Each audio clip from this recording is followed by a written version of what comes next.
council members Brad Cable, Alex Norris, and John Curtis in attendance. Clerk Treasurer Melissa Copeland read the minutes of the meeting held on November 2023. All minutes were approved by the town council. Councilmember Alex Norris made a motion to adopt resolution 2023-12-28-01, a resolution allowing an additional appropriation, seconded by Councilmember Brad Cable. All in favor. An agreement between HWC Engineering and the town of Shelburn was recently voted on by the Shelburn Redevelopment Commission and is now being presented to the town council for approval. Councilmember Alex Norris made a motion to table the decision for the 2024 town council, seconded by John Curtis. All in favor. An agreement was presented between the town of Shelburn and Local Government Services LLC for consulting and training for Clerk Treasurer Melissa Copeland. A motion was made by Council President Casinger to approve the agreement, seconded by Councilmember Alex Norris. All in favor. After Clerk Treasurer Melissa Copeland read the 2024 salary ordinance, Councilmember Brad Cable immediately made a motion to make an amendment to the ordinance in which he stated they are terminating the office manager position that was created in the 1980s. This position was held by former Clerk Treasurer Noah J. Southwood for over 38 years and most recently held by Clerk Treasurer Melissa Copeland since she was appointed office on July 8, 2022. Seconded by Councilmember Alex Norris. Vote passed 3-1. Councilmembers Cagle, Norris, and Curtis voted yes. Councilmember Brad Cable made a motion to accept salary ordinance 2023-12-28-01, an ordinance fixing the wages of town marshal and employees of the town of Shelburn, Sullivan County, Indiana, for the year 2024, seconded by Councilmember Alex Norris. All in favor. Councilmember Alex Norris made a motion to accept salary ordinance 2023-12-28-02, an ordinance fixing the wages of town marshal and employees of the town of Shelburn, Sullivan County, Indiana, for the year 2024, with the amendment of removing the entire office manager position and salary from the ordinance. Seconded by Councilmember Brad Cable. Vote passed 3-1. Councilmembers Norris, Cable, and Curtis voted yes. A discussion was made in the meeting from residents and council members about an employee who held the position of janitor and custodian. During this discussion, someone from the crowd asked Councilmember Brad Cable if he had any part in hiring the employee who is his son-in-law. Councilmember Brad Cable denied hiring him or having anything to do with the hiring process and said the office manager hired the employee. Isaac Compton from the Sullivan Daily Times asked at the time to go back and find the minutes from when that employee was hired, and Council President Jesse Casinger asked the treasurer Melissa Copeland to look back in the minutes and that the residents would be updated on the findings at a future meeting. Councilmember Brad Cable made a motion to allow the fire department to Councilmember Brad Cable made a motion to allow the fire department to purchase drywall for a wall repair in their fire department. Motion died due to lack of second. Councilmember Jesse Casinger made a motion to allow an adjustment be made on a water bill of resident Brian Storms located at 124 West Griffith Street, since his paperwork that he was given when he turned on his service stated that one adjustment a year would be made. Seconded by Councilmember John Curtis. All in favor. Councilmember Brad Cable made a motion to allow former Shelburn Reserve Billy McCombs to come back as a Shelburn Reserve effective immediately. Seconded by Councilmember John Curtis. All in favor. Clerk Treasurer Melissa Copeland passed out the nepotism policies for the council members to sign. Councilmembers Brad Cable and John Curtis refused to sign them. Councilmembers Jesse Casinger and Alex Norris, along with Clerk Treasurer Melissa Copeland, did sign both policies. A motion was made by Councilmember Brad Cable to approve the claim vouchers, seconded by Councilmember Alex Norris. All in favor. A motion was made by Council President Jesse Casinger to adjourn the meeting, seconded by Alex Norris. All in favor. Shelburne Town Council, Shelburn Town Hall, January 4th, 2024 at 6 p.m. The meeting was called to order at 6 p.m. with council members Aaron Miller, Alex Norris, and Noah J. Southwood in attendance. At the beginning of the meeting, Clerk Treasurer Melissa Copeland asked the council if she could give a quick 60-second presentation. The council agreed, and Clerk Treasurer Melissa Copeland played a video on the projector of what was security camera footage inside her office at Town Hall. The video showed two people entering her office on Friday, December 29th at 8:55 p.m. The two people were clearly identified as Town Council Member Alex Norris and Town Marshal Matthew Price. After the video played, Clerk Treasurer Melissa Copeland asked Town Council Member Alex Norris why he was in her office in the middle of the night without her consent. Council Member Alex Norris stated that he went into the office to see if he could see a vehicle from her desk when she was doing payroll. Clerk Treasurer Melissa Copeland asked, why does that matter? Councilmember Alex Norris then stated that was for one of the key points on why Southwood can make it to the meeting today, was whether or not you could see a vehicle sitting in your chair out of that little window. Marshal Matthew Price spoke up and asked, and that's in your office? The Clerk Treasurer stated yes, that it was in her office. Town Marshal Matthew Price then asked who placed the camera there. She stated that she did. When she stated she did, he said, you are so wrong. I would suggest you don't go any further with that. I suggest that you do not go any further. Indiana is a one-party consent, that it is. However, that party has to be present in order to film, and you were not. I would stop right there and not continue anymore. Do not continue with more of that. Residents in attendance spoke up, stating stating that she has First Amendment right and can speak up. The marshal didn't state it is not up for discussion. Do not put her in that position. She needs to stop talking right now. Councilmember Noah J. Southwood beat his hand on the table and yelled order, and then proceeded on with the organizational meeting without addressing the issue. Councilmember Aaron Lewis made a motion for Jared Miller for town council president. Motion died due to lack of second. Councilmember Alex Norris made a motion for Noah J. Southwood for town council president. Seconded by Jared Miller. Vote passed 3-1. Councilmembers Norris, Miller, and Southwood voted yes. Sorry, it's a lot to read. Councilmember Jared Miller made a motion for Aaron Lewis to be town council vice president. Seconded by Councilmember Alex, all in favor. Councilmember Alex Norris made a motion to hire Lou Britton for the town attorney for the 2024 year. Seconded by Councilmember Noah J. Southwood. Councilmembers Aaron Lewis and Jared Miller voted no. That created a 2-2 vote tie. Town Clerk Treasurer Melissa Copeland was asked to break the tie, and she opposed. The vote did not pass. Newly appointed Town Council President Noah J. Southwood commented that the last thing on the agenda for the night was to appoint redevelopment commission members for the 2024 year. And since he is now president, he gets to choose 3 members. Clerk Treasurer Melissa Copeland presented the council with 4 applications from qualified individuals. 3 of them had recently served on the Shelburn Redevelopment Commission. Let the record state that the newly appointed Town Council President refused to even look at the applications or consider any of the applicants. For the record, the applicants were current Redevelopment Commission President Cole King, current Redevelopment Commission Secretary Heather Lewis, current Redevelopment Commission member Debbie Stepp, and current janitor/custodian Stephen Morgan. Newly appointed Town Council President Noah J. Southwood nominated Matthew Price, Lundy Wilson, and Stephen Morgan to the Shelburn Redevelopment Commission for the 2024 calendar year. Councilmember Jared Miller made a motion to nominate Debbie Stuck for the Shelburn Redevelopment Commission, seconded by Alex Norris, all in favor. Redevelopment Commission member Heather Lewis spoke up and requested that her application be withdrawn so that the current Redevelopment Commission President Cole King can be appointed to that position. She felt he deserved the position, and she didn't want to stand in the way of him being appointed. Discussion began between the council members, and after a quick review, Councilmember Jared Miller stated that he had known Heather for most of his life and he would like to nominate Heather Lewis. Councilmember Jared Miller then made a motion to nominate Heather Lewis for the Shelburne Development Commission, seconded by Aaron Lewis, all in favor. At 6:30 p.m., a motion was made by Noah J. Southwood to adjourn the meeting.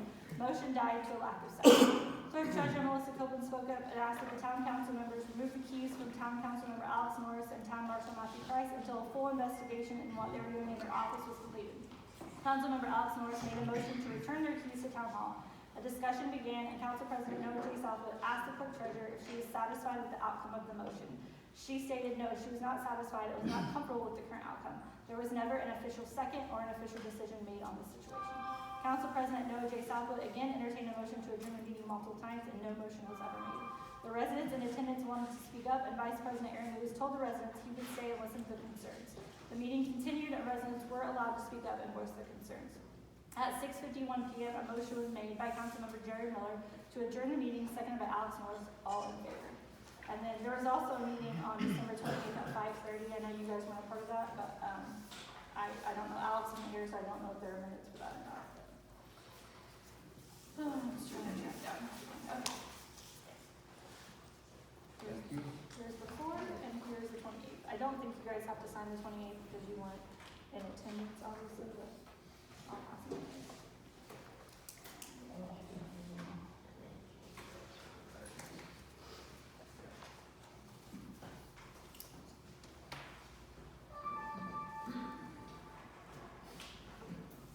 And then while you guys are signing that, in the past, I always created the agenda. I wasn't aware that somebody else was going to create it, so I did have this typed up. You don't have to go over it, or you don't have to go off of it, but there is things that I have to have done for my office that are on there, so I just asked that when you're finished with your agenda that we can at least get mine done.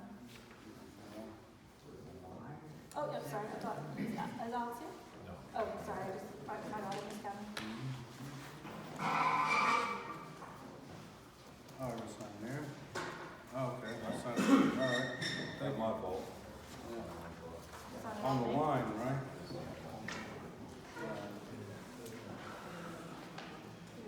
And then it's up to you. I also have several financial documents to pass to you. If you want me to go ahead and skip to my section and pass that, that way you guys have time to review it during the meeting. If you want me to wait, it's up to you. Just let me know how you want to proceed. Let's go. All right, we'll do them all, I guess.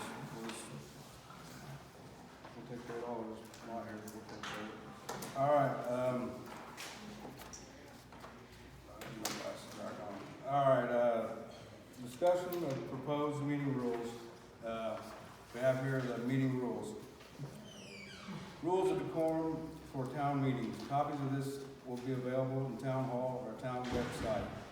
The purpose of the rules of decorum are as follows. To ensure the meeting of town council is conducted in a way that allows business of the town to be effectively conducted. To ensure members of the public who attend meetings of the town council can be heard in a fair, impartial, and respectful manner. To ensure that the meeting of the town council is conducted in a way that is open to all views, yet free from abuse, distracting, or intimidating behavior. To ensure that the rules of governing decorum at meetings of the town council are understood by persons attending the meetings. Rules for the speaker. Members of the public may address the town council at the following times during a meeting. During the citizen comment period, and such a period is on the agenda for the meeting. During a public hearing on agenda item. Speaker must address all comments and questions to the presiding officer.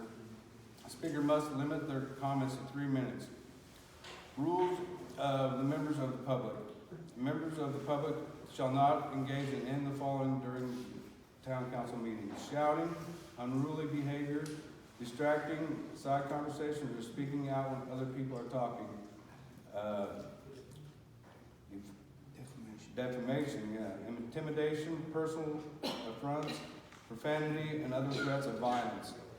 Audible use of phones, pagers, radios, computers, and other electronic equipment. Booing, hissing, foot stomping, parading, singing, and other behaviors that impedes or disrupts the orderly conduct of the meeting. Enforcement of the rules. The rules of decorum will be enforced in the following manner. The presiding officer will request that the person who is violating the rule cease the violation. If the violation continues, the proceeding officer will warn the person that he or she shall be required to leave the meeting room if violation continues. If the person does not cease, leave the meeting room, the presiding officer may order an officer at the meeting to remove the person from the meeting room. I'm going to pass this down to you guys. Those are minutes from January 10th, 2022. I'll read the highlighted portion. Councilmember, this is Shad Akers, it says Akers. Councilmember Akers made a motion to adopt the rule of decorum for all council meetings, seconded by Councilmember Cagle. Motion carried. Councilmembers Cagle, Copeland, Akers, and President Casinger voted yes. These minutes were typed up and signed by Mr. Southwood, plus I was on the board, as well as Jesse, Brad, and Shad. And then on the back of it, you'll see the rules of decorum that they passed at that meeting, January 10th, 2022. So we do have rules of decorum for the council meeting. Okay. That seems supersede that. I'm just letting you know that there are some stated that they were passed. What you do after that is up to you. I'm just letting you know. All right, I appreciate that. Looks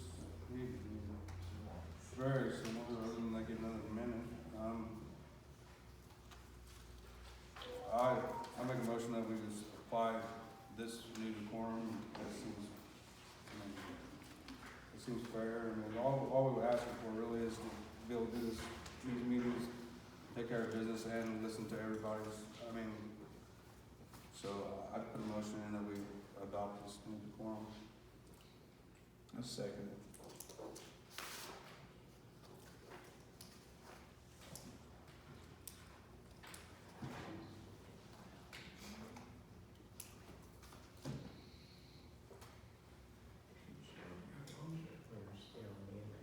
Your motion second, all in favor, say aye. Aye. Aye. All opposed, say no.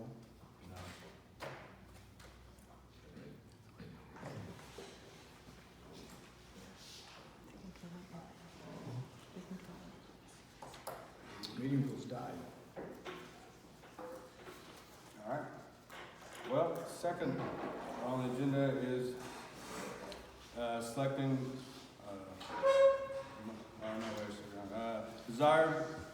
proposed desire to speak form, which I have here. That'll be at town hall. I'll have some at the meetings. Basically, we ask you to try to get this filled out at least a week before the next meeting. This states I request to appear before the town council on said date to speak about the following issues. And if you do not wish to speak, you just want to bring this issue to the board, there's a box on here, you just check, you know, that you want this to be read out, but you yourself don't wanna speak. Your name, or company or organization that wishes to speak, address, phone number, and you just sign it. This information will be submitted to the town council and be placed on agenda at specific meeting. Regular town council meetings are held on the second each month. We haven't actually decided that yet, have we? No, No. we can change that. Alright. But yeah, we can fill these out, that way we're able to review them, you know, and try to find answers for you, even contact you with your phone number and try to work to resolve whatever issues that you have or we have, you know, bring your attention, let us, you know, like if you got storm drain problem, your yard's flooding, you know, we can get a hold of us, and if it just rained, I could come out, or one of us come out and look at it and try to address whatever issues you have, and give us, you know, time to try to find the right answer. Like I said, then at the end of the meeting, we're gonna do the comment period of 30 minutes, you know, when we go through these and give each person fills one out, 3 minutes, discuss their concerns, and try to resolve whatever issues that we have. But I just think that, I mean, that's, you know, I can't answer a question I don't know the answer to. I'm not gonna give you a wrong answer, or, you know, I'll try to find the right answer and try to work with you, resolve this issue, you know. So, I mean, the more heads up we can get, the better it's gonna be, you know. I mean, anybody that wants to talk about this meeting and has anything that they wanna talk about, or even during the 30-minute period, I mean, everybody pretty much knows where I live. Get a hold of me. I will listen. I will try to take care of these issues. And I guess that's about all I got on that. So do we need a vote to put this form in? I think you should. All right. I'd like to recommend we use this form to help community out and help us out organize these issues. I second it. Got a motion, second. All in favor, say aye. Aye. Ayes have it. Okay, can I have a copy of that so I can write down exactly what it's called, like the title of it? Yeah.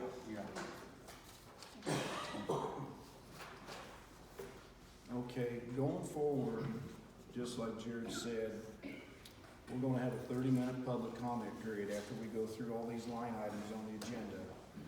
If during our discussions and motions and back and forth with each other here at the council, on council here, if any of you in the audience have a concern or a question, please come up and grab one of these forms and fill it out. And when we get to the 30-minute comment period, if it's concerning tonight, we'll address it.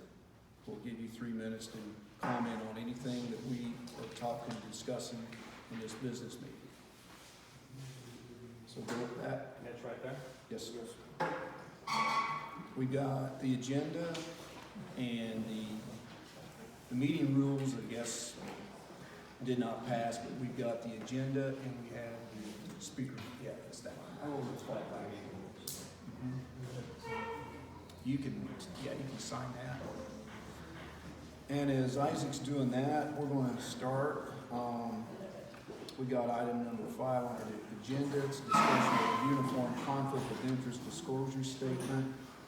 What this is, if a town council member has a conflict of interest, they have to disclose it, and it has to be approved by the town council and signed off by the council member that's got the that has the conflict of interest. In this case, it's me. I work for Midwestern Engineers. I'm on the town council.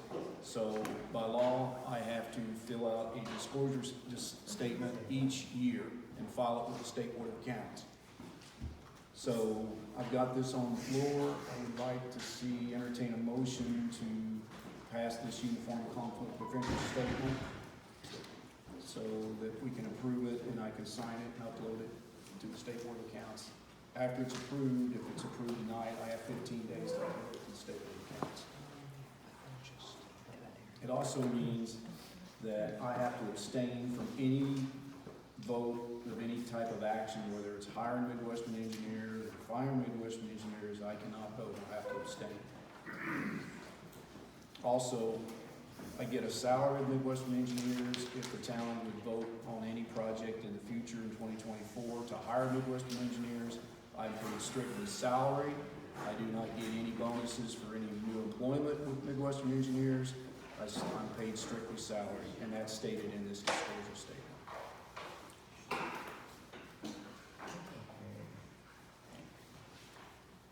So I'd entertain a motion to adopt this uniform conflict of interest disclosure statement. I second the motion. I can't. Oh, can you make a motion? I can't Okay. make the Well, motion. all right, I'll put in the motion to sign the disclosure. I'll second. All in favor? Aye. I can. Okay. I appreciate that.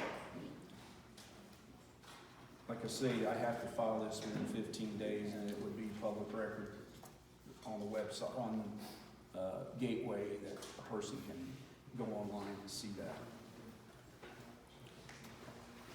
Okay, IDEM sanitary survey regarding generator and tank repairs. I reached out to Joseph Stepanski. He was the IDEM operator, field operator, field inspector that came and inspected our wells and the water, and probably the water treatment plant and also the water tower. He did that on the 21st of November 2023. I'll read you the email that I got back from Mr. Stepanski. He said, "Jay, it was nice talking to you on the phone this afternoon. As discussed, I will need you to send me a response to all the sanitary survey deficiencies from my inspection on November 21st, 2023.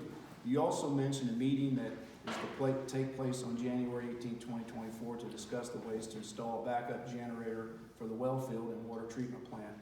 I look forward to seeing your response and the estimated timeline for completion of the corrections, repairs, etc. to those sanitary survey deficiencies." Well, when we had to cancel the meeting on January 18th, I reached back out to Mr. Stepanski and I told him that we were going to have a meeting. We rescheduled a meeting for January 30th and it would be on the agenda.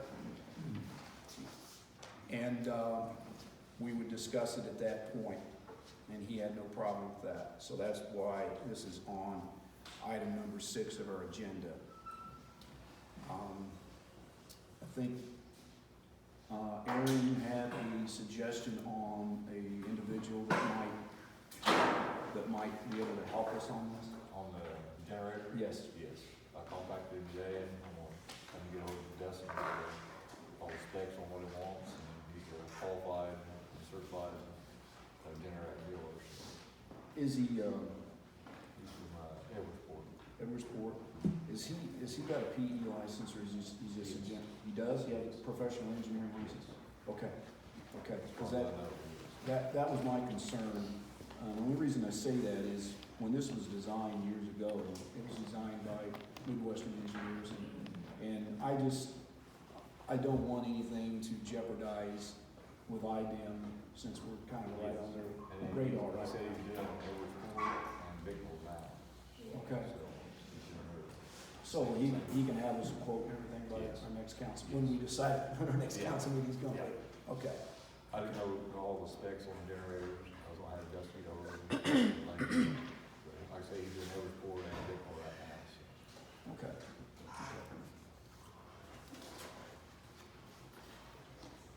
So I assume what we can do, we can just table this until we decide. I entertain the idea that we can set up a meeting just to discuss just this generator situation next week. Is anybody able to attend that if we set up a meeting next week? I'll be fine with that. Yeah, I'm available. Okay, let's discuss this here and we'll come back to this. All right, one thing we didn't get on the last month's meeting, earlier in the month's meeting, on organizational, we need to select a monthly meeting date for the town council. I'm open for any time. It always worked well for me in the years that I was court treasurer, to have it the second Monday, Tuesday, Wednesday, Thursday of the month. And after I left, I saw that it stayed the second whatever of the month. I'd be more open for that, but I'm willing to meet anytime you guys want to meet for a monthly meeting. I think the second Tuesday is good. It's good for everybody, I think. I think so too. I think so too. I think the only conflict will be in November, because of the election. So just for the November date, we would have to do a different, I believe, right, it's an election for the second? Yeah, Yeah. we'd have to. For November, maybe on that specific month, push it to either the next day, which would be Wednesday, or to that next Thursday, which Yeah. would be the third Tuesday of the month. I've got probably 3 times this year that it's gonna conflict on the second because I'll be out of town on conferences, but we can move it up or down. Yeah, we just set it that and no justice needed. Okay, so we all agreed that we'll meet on the second Tuesday of the month in the Shelburn Community Building, 6 p.m. Yep. Can we just do a motion, just so I have that in the minutes? that Yeah. it's- Yeah, we can, yeah. I'll make a motion that we set our monthly town council meeting dates for the second Tuesday at 6 p.m. at the Shelburn Community Building. Do I have a second? Yeah. Got a motion and a second. All in favor? Aye. Carried. Number 8 on the agenda now is replacement of water and wastewater operator. Dustin is going to be leaving us at the end of February. I assume February 28th, Dustin? Okay. 29. And Oh, that's right, yeah. Leap year. We got an extra day. I reached out when I found out Dustin was going to be leaving us, didn't want to wait too long. I got an email from Joe Kaufman. He is the water and wastewater operator for the town of Carlisle. And Joe emailed me and said that he would be interested in it. And then we had a discussion, a couple emails back and forth. Well, unfortunately, Joe emailed me January 29th, which was yesterday, and he said, Jay, after sitting down and going through this, it's made me realize that I probably do not have the time and would not be able to do Shelburn justice and be effective. I would be willing to assist you temporarily if you need somebody to sign off and oversee the operations of your water and wastewater. I, however, cannot be there daily for the day-to-day operations. If I can be of assistance, let me know. I emailed Joe back late today because I didn't expect him to respond, and I asked him if he would still be interested in that and what his price range would be. So I haven't got an answer back from him yet. I reached out to Troy Ellis. Troy Ellis has a company, and at first Troy seemed to be interested, and I haven't heard back from Troy. So today I emailed him late, or I emailed him this morning, and he did get back with me this evening. He says, Jay, sorry for not getting back with you, but I will not be able to submit a proposal due to my lack of operators at this time. Thanks for reaching out to me, and I was searching for an operator to work with us on this proposal, but I didn't have any luck. In the near future, if you go out to bid again, let me know. Troy Ellis. So we've got one possibility of a operator that would step up, and I don't know, of course, his price range may be what we don't want, I don't know, but there's a possibility there. He hasn't gotten back with me. I reached out to the AWWA Indiana section, which is, Shelburn's a member of it, and about every wastewater plant in the state of Indiana is a member. And I talked to one of the ladies in the office, and she said that they would post on their website their job listing of anything that we wanted to describe on Word, and they would put it on their website. So that's an option too. There's another one's called Indiana Rural Water, and I reached out to them, but I didn't get a hold of any. No, I'll take that back. It's the Alliance of Indiana Rural Water. It's another water association similar to the AWWA Indiana section, but I didn't get anybody, so I thought I would try again maybe tomorrow. But I just wanted to update you on what I've been trying to do. Dustin, you got any thoughts on this as far as, I know you and I had a conversation with Alex that you'd be willing to stay on the wastewater side if you know, with your company. Yeah, Is I'll that be still willing- on the, is that- I would be willing to contract the wastewater, but I'd prefer if you guys find a water operator. And just because of the busyness and, you know, of the water side of it, so I would be able to cover you contractually on the wastewater side of it. would it be similar to what you, the experience I had when you first started, when we contracted with you? Yeah. So would it be, could you see the overall operations, kind of like you do now, and of course not repair work or anything like that, but it'd be basically the operations and doing the MROs and, Yeah, I would operate the plant and then do the paperwork and stuff, and before I went out and done any kind, or had any kind of person or whatever come in to work on it, it would be okay through the board, you know what I mean? So, just like it was yeah, prior to prior to years that, ago. okay, okay. Well, Yeah, if need be, that's fine. sure, so any ideas amongst you two? What about Sean? Oh, yes, yes. Sean approached me, called me a couple of weeks ago, apologize, Sean, that I didn't think of that. Sean was interested in trying to obtain his water certifications. And I told him I would bring it up to the council. Did you have that discussion with Dustin about whether your time working with the water would qualify, you wouldn't have to have the time? Will, right, that's been. Yeah, he's eligible, yeah, he's So got he- 10 years' experience, and I think you have to have 2. Okay, okay. So then he could take the test and he felt like he could. Yeah, he would need that, and then we've talked a couple times about it, and he would need a distribution, DSS, and a WT2 treatment to do the water operations here. Okay.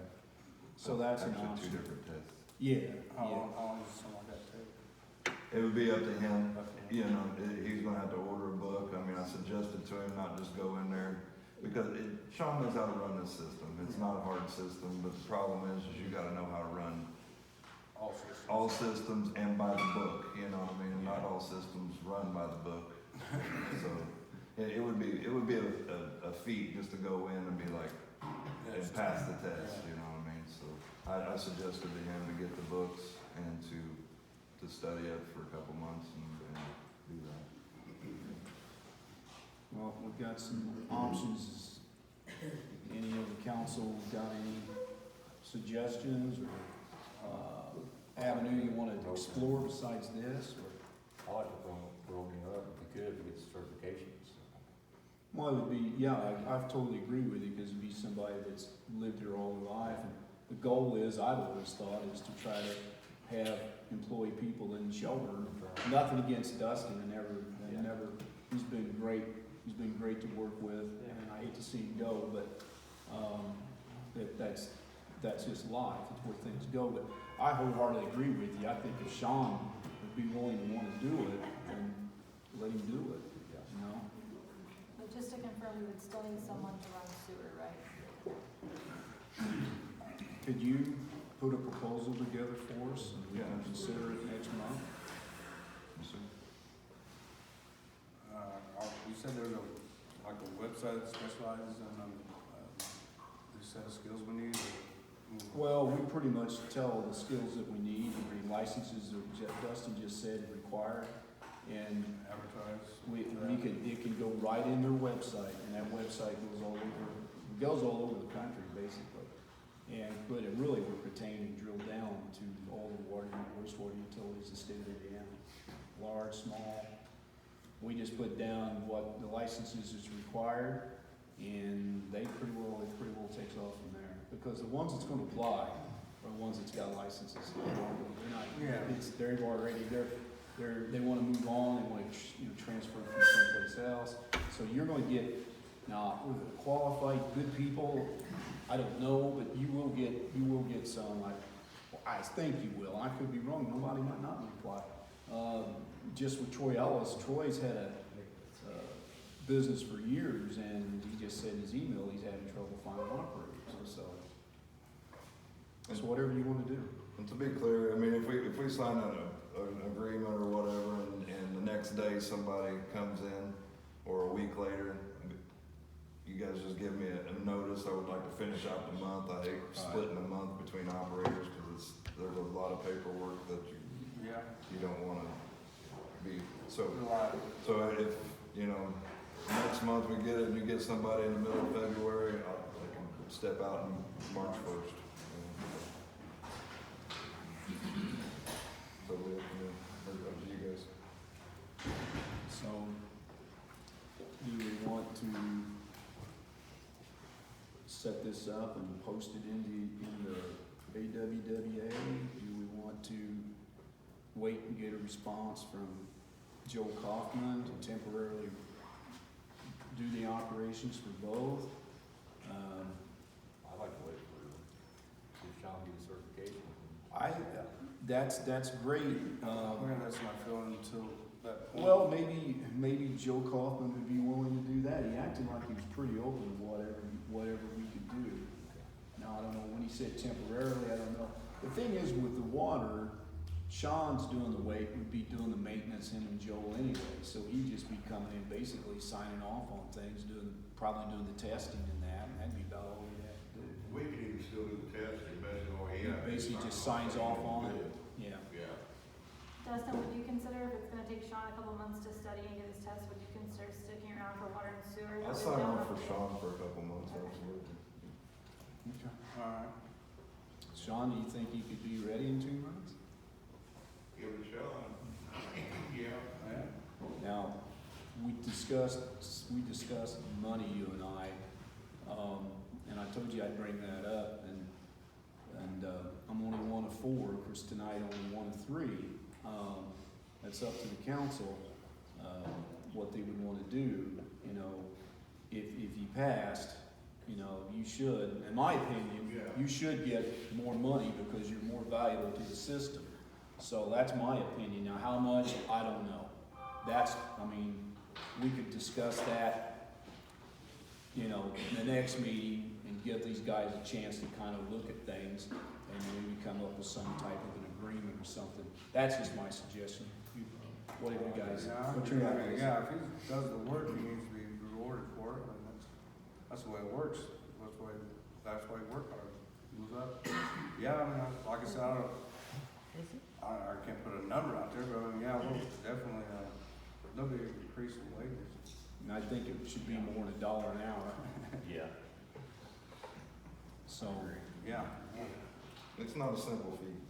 No, if it was, we wouldn't have any problem finding somebody to That's do it. right, everybody does. yeah. So, is it to the council that we have Dustin in send us a proposal?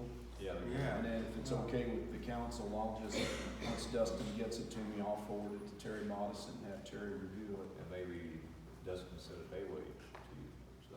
And he can, Yeah. I mean, or get involved, or let us, yeah. Yeah, we can discuss it, I mean, ultimately, it's up to you guys. Yeah. You know, anyway, so. Okay. Well, And that takes care of as far as the whole, you gotta take care of both systems.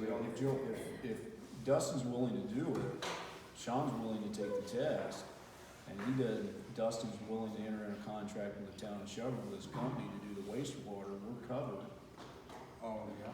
So if we've got this decided now, there's no need of, as far as I'm concerned, to reach out to the AWWA. It seems like we've got pretty well figured this out, so I won't reach back out to them. Okay. And when Joe Kaufman emails me back, I'll tell him that we made a decision. And thank him again for being interested in this. So, Are you comfortable with that? Yeah, as long as everybody's comfortable, that's. okay. Okay, so that's good. So you get the proposal, and we'll have, I'm gonna go back to this here in a little bit on this generator thing, because I think this should all tie in together with the meeting, so. Okay, on number 9, we got SBO request for an audit. lot of discussion on Facebook, a lot of discussion just in general. The town, really the citizens want to see an audit. So that's why I thought I would put it on the agenda and bring it in front of the town council and get their thoughts on, should we have one or shouldn't we? I've got my opinion, but I wanted to hear the council's opinion before I gave mine. I think it's, anytime new board members come in, every 4 years, when they come in that way, the slate's, kind of clean. I mean, the town, they want it, it's their town, I have no problem with it, I'm gonna pass this down. This was our last audit that was done in November of 2022. How much is the cost on it? Yeah. Well, that's a good question. It was over 10K. It's over 10,000, yeah, And they, it's I don't know if you could expensive. choose, but they did, at the time, they did town, the water, the wastewater, the redevelopment, everything. I was always told that you can't ask for one. I begged for one when, we had changes in the treasurer's office a couple years ago. I was told that they do them every 4 years. They'll do them sooner if you get any kind of federal funding, which I think that might have been why we had one last time, but, I know several residents have contacted State Board of Accounts to ask for one. I have asked for one as well. I don't think it's as easy as asking and receiving, but anyways, that is the copy I wanted to give to you guys of the previous audit that was done. all we can do is ask. Yeah, absolutely. So, Aaron, what's your thoughts? If it's gonna cost $10,000, that's kind of a waste of money, if you just have one a few years ago. It's a lot of money to spend for. I will say, in my opinion, just being in the clerk treasurer's office the last 18, 19 months, I think it's important for you guys to go through there and see what we got written up on and see if we have made progression to fix them, because if not, then it's a waste of time because you're gonna get written up for the exact same thing again. So I think sitting down and going through and saying, hey, did we fix this? Or just kind of like starting with Dustin, because if you didn't fix it, you're gonna get written up again for the same thing. I think they ought to fix the problem we had before, then move forward. And that will also help us get funding, because once we prove to them, once they come in and we have a clean audit, then that will stop any kind of blockage from federal funding or anything from the bad audit. And, Opie, I think the dates are on there, but the audit was from 2018 to 2021. So we'll be due again for Another one. like 25, I think. If my So math maybe is right. we can fix the problem we have now Correct. before the next one. Oh, yeah, especially for $10,000, it'd be kind of, Kind of waste of money. yeah, especially if we're doing next Well, I year. guarantee you, the problem's probably still there, or fixed Yeah. beforehand. I don't know, but I'd like to at least read through it and see if the issues that have been addressed, like I said, it's just to get the same results as we already have, for $10,000 would be silly. It's a waste of money. Yeah, I think we fix the problems and then have it done there in 25. That's my opinion also, like I said, And they could still come in tomorrow and be like, hey, you're getting audited and we still have to pay the 10,000, you know what I mean? Like, we don't really get that choice. They can step in any time. Yep, Farmers Burg's getting audited, I believe, right now. yeah, I think we could, we're gonna spend $1,000, we ought to fix what we got wrong before we. Yeah, I think we Better use of the money anyway. fix issues now, and then, whenever they hold us next time, we'll have all the issues taken care of. Okay. My opinion is, I know it costs money, but I feel that since a lot of people that I heard wanted this audit, I'm all for what they want, and I'm all for voting to go ahead and do it. But I wanted your opinion first, so that's my opinion, but that doesn't mean that that's the rule of law. So if you want to just let it go, that's fine with me. But I wanted to bring it up because I heard a lot of people wanted an audit, so that's why I brought it up for discussion. So. I think we should do it all. Okay. Now, one thing I will comment on, when it comes to financing, that there was something said that with this audit that we had the last 4 years, which was all in my term, that the town of Shelburn can't borrow money. I thought, well, I'll just go and call and ask, because my number one bank that we do business with, that we did both our bonds, the last two bonds that I was involved in, was First Financial Bank. So I called Renee Robertson, she's the manager, branch manager in Farmersburg, and that's who I've always dealt with, and I asked her, I said, Renee, does the town of Shelburn, can they borrow money? She said, well, yeah. She said, the only thing we need is just financial statements to prove that you can pay the money back. That's all we're concerned about. I said, so you don't go off State Board of Accounts audits? She said, I don't know what you're talking about. She said, we need financial statements to prove that you can pay the money back. That's the only thing that we require. So I just tabled that, wasn't on the council, but I thought I'd bring that up. We can borrow money, so that's just not a fact. We can. So, all right, going on. Item number 10, AIM Neal registration receipt. What this is, I attended the AIM Neal conference. It seemed like either last week or the week before, time gets away.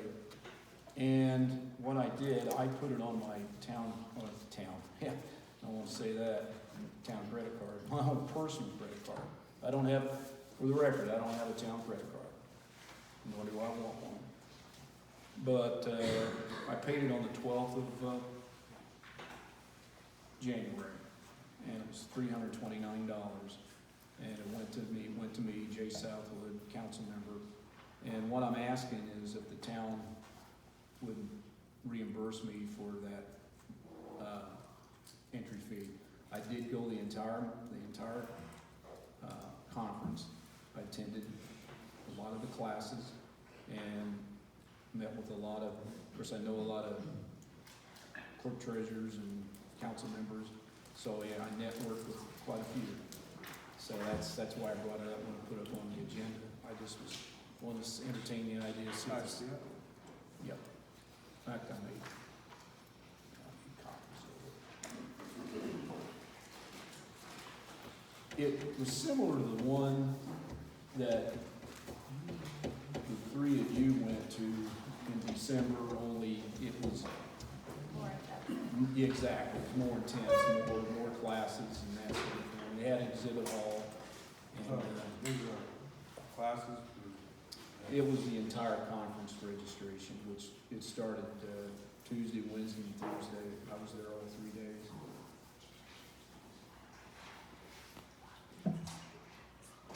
And this benefits the town, the classes and the. Yes.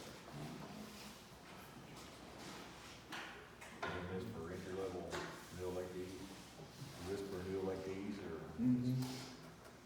Yeah, I got my little badge or whatever that thing was that said newly elected official.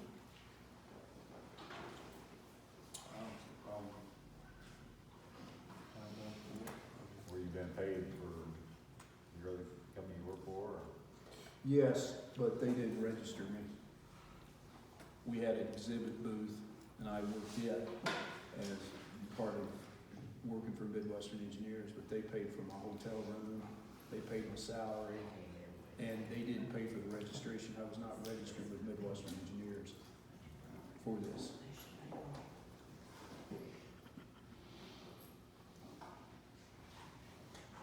Yeah, I guess they wouldn't pay for newly elected official. Well, right, I mean, Yeah. Well,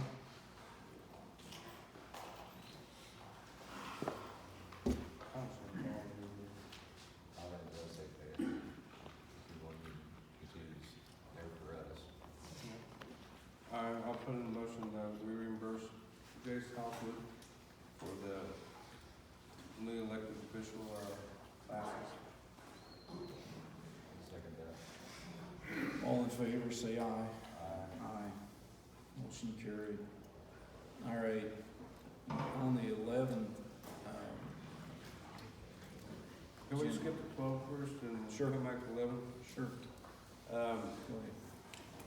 I met with a couple contractors, yesterday on the, with the leak in the inner building and the wellness center roof, and I talked to Melissa. Melissa said that we do not own wellness. No, the fire department owns the wellness center, and then, Matt leases it from them for $1. So who has the insurance? I don't know. No. I mean, we don't have insurance, not our building. All right. But the damage that was to his roof was from, when we had that storm in the summer, the tower that holds the tornado Oh, yeah. siren fell into the roof. Yeah. So our insurance will cover the damage because it was our, our tornado siren that damaged it, but it is not our building.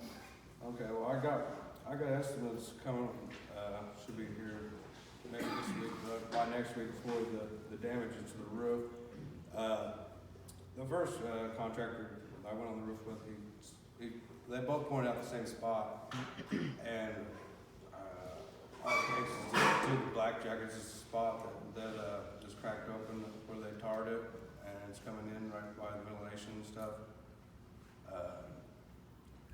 But I don't know, I mean, I can go up there and put the tar in it, I mean, that's what they're gonna do with that. I mean, I don't know if that would, since it's an insurance thing, I don't know, but he would be willing to do it. And he's gonna come back with bids. Like, the other guy, he just laughed, he didn't really give me a bid, he said, it takes us long to walk up this ladder than for you to fix it. So I had to get another bid, because he didn't seem like he wanted to mess with it, but, I'll have those, and, by next week, for the damages on the roof, and we've got a check for that. Yeah, so the insurance, the damage to Matt's building, the check should go to him or his reserve association, but the damage for us, we have received those checks. And only a percentage, but we do have it. So. Okay. And then when you guys choose who you're gonna have repair it, I just need to have copies of those invoices and submit it to our insurance company to show that we have made the efforts to fix it, and then they will reimburse the additional, like the rest of it. Okay. I've got to be licensed in law. I would assume so, yeah. I don't think it can just be Joe Schmo. All right, so I can't fix it. Probably not.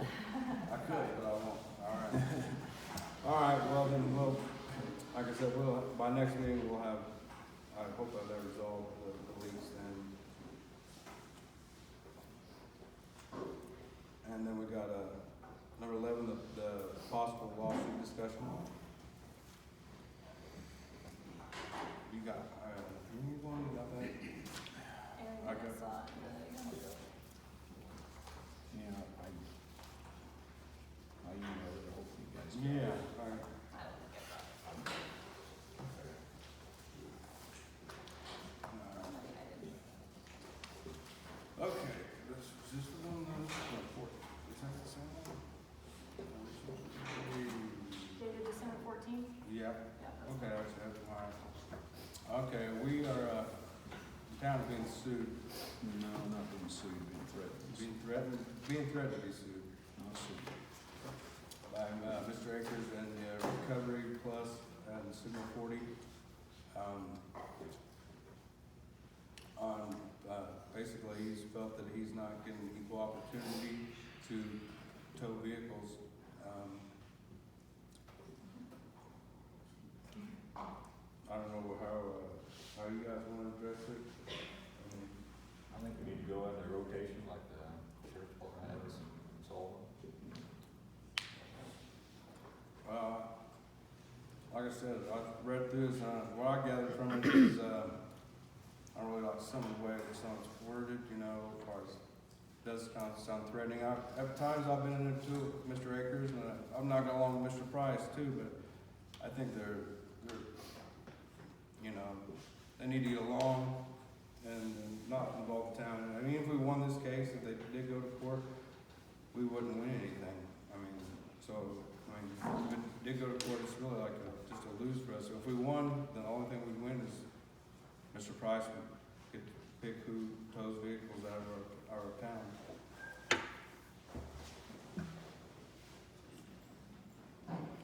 So, is Josh here tonight? Mr. Akers? Yeah. Right here. All right, let me ask, what do you want? I feel like the equal thing to do would be to require that if a record's gonna be called, utilize the Sullivan County Police rotation that's been established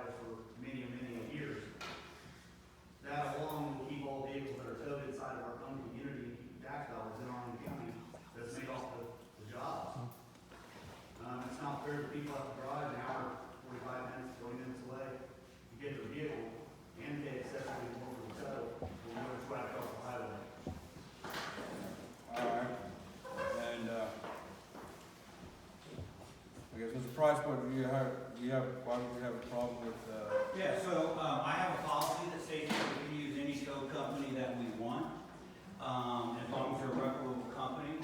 The tow companies we use are equal in their pricing. I know Mr. Akers will say differently, but they are. They will also keep them right here. They own a lot just outside of, Caddy Corner, or the Caddy Corner right there behind it. They said they're more than willing to leave them there. I think it's my policy, it's my department. I should be more than welcome. There's obviously animosity there. My officers don't like utilizing them because of the gossip and what they feel to be harassment and other things, as well as I do while we're out there. And I don't think that we should be placed in that position.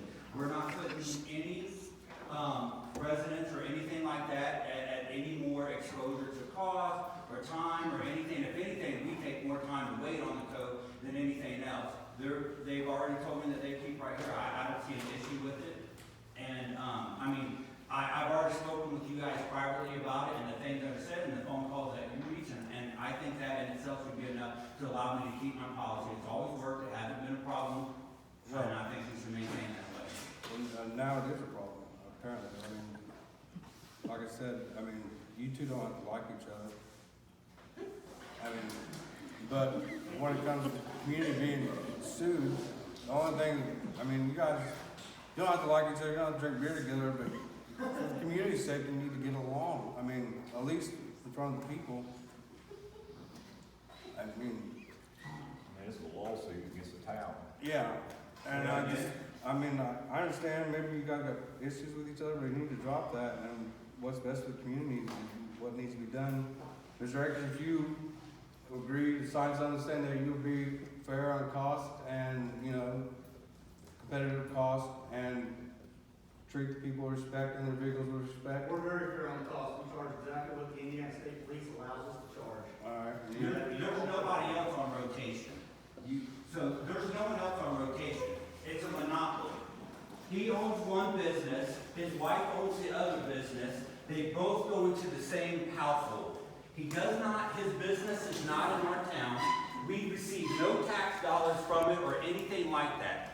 There's no benefit whatsoever to it other than he wants to maintain the monopoly of being the only tow company that I can use. I don't think that that should be right. I have policies, they're set in place. There was no reason to change that to appease what? You're looking at a case law, and that case law is from, is it 71 or 1978? It's Steichen versus San Diego City, San Diego County, and two tow companies. And what that case is that his lawyer quoted on is simply saying that vehicles are covered under the Fourth Amendment and the protection of search and seizures, particularly seizures in this case. So what they're saying is in this case that they're quoting is that police officers, in the case of the San Diego case, cannot just go tow this man's vehicle because it's parked in the illegal parking, right? So it's protected by the Fourth Amendment and its due process. So meaning we have to notify the individual that owns that vehicle, i.e. why now, 45 years later, we still give 72-hour notices on vehicles that are illegally parked. That case law that they're quoting has nothing to do with what we're talking about and the willingness to do so.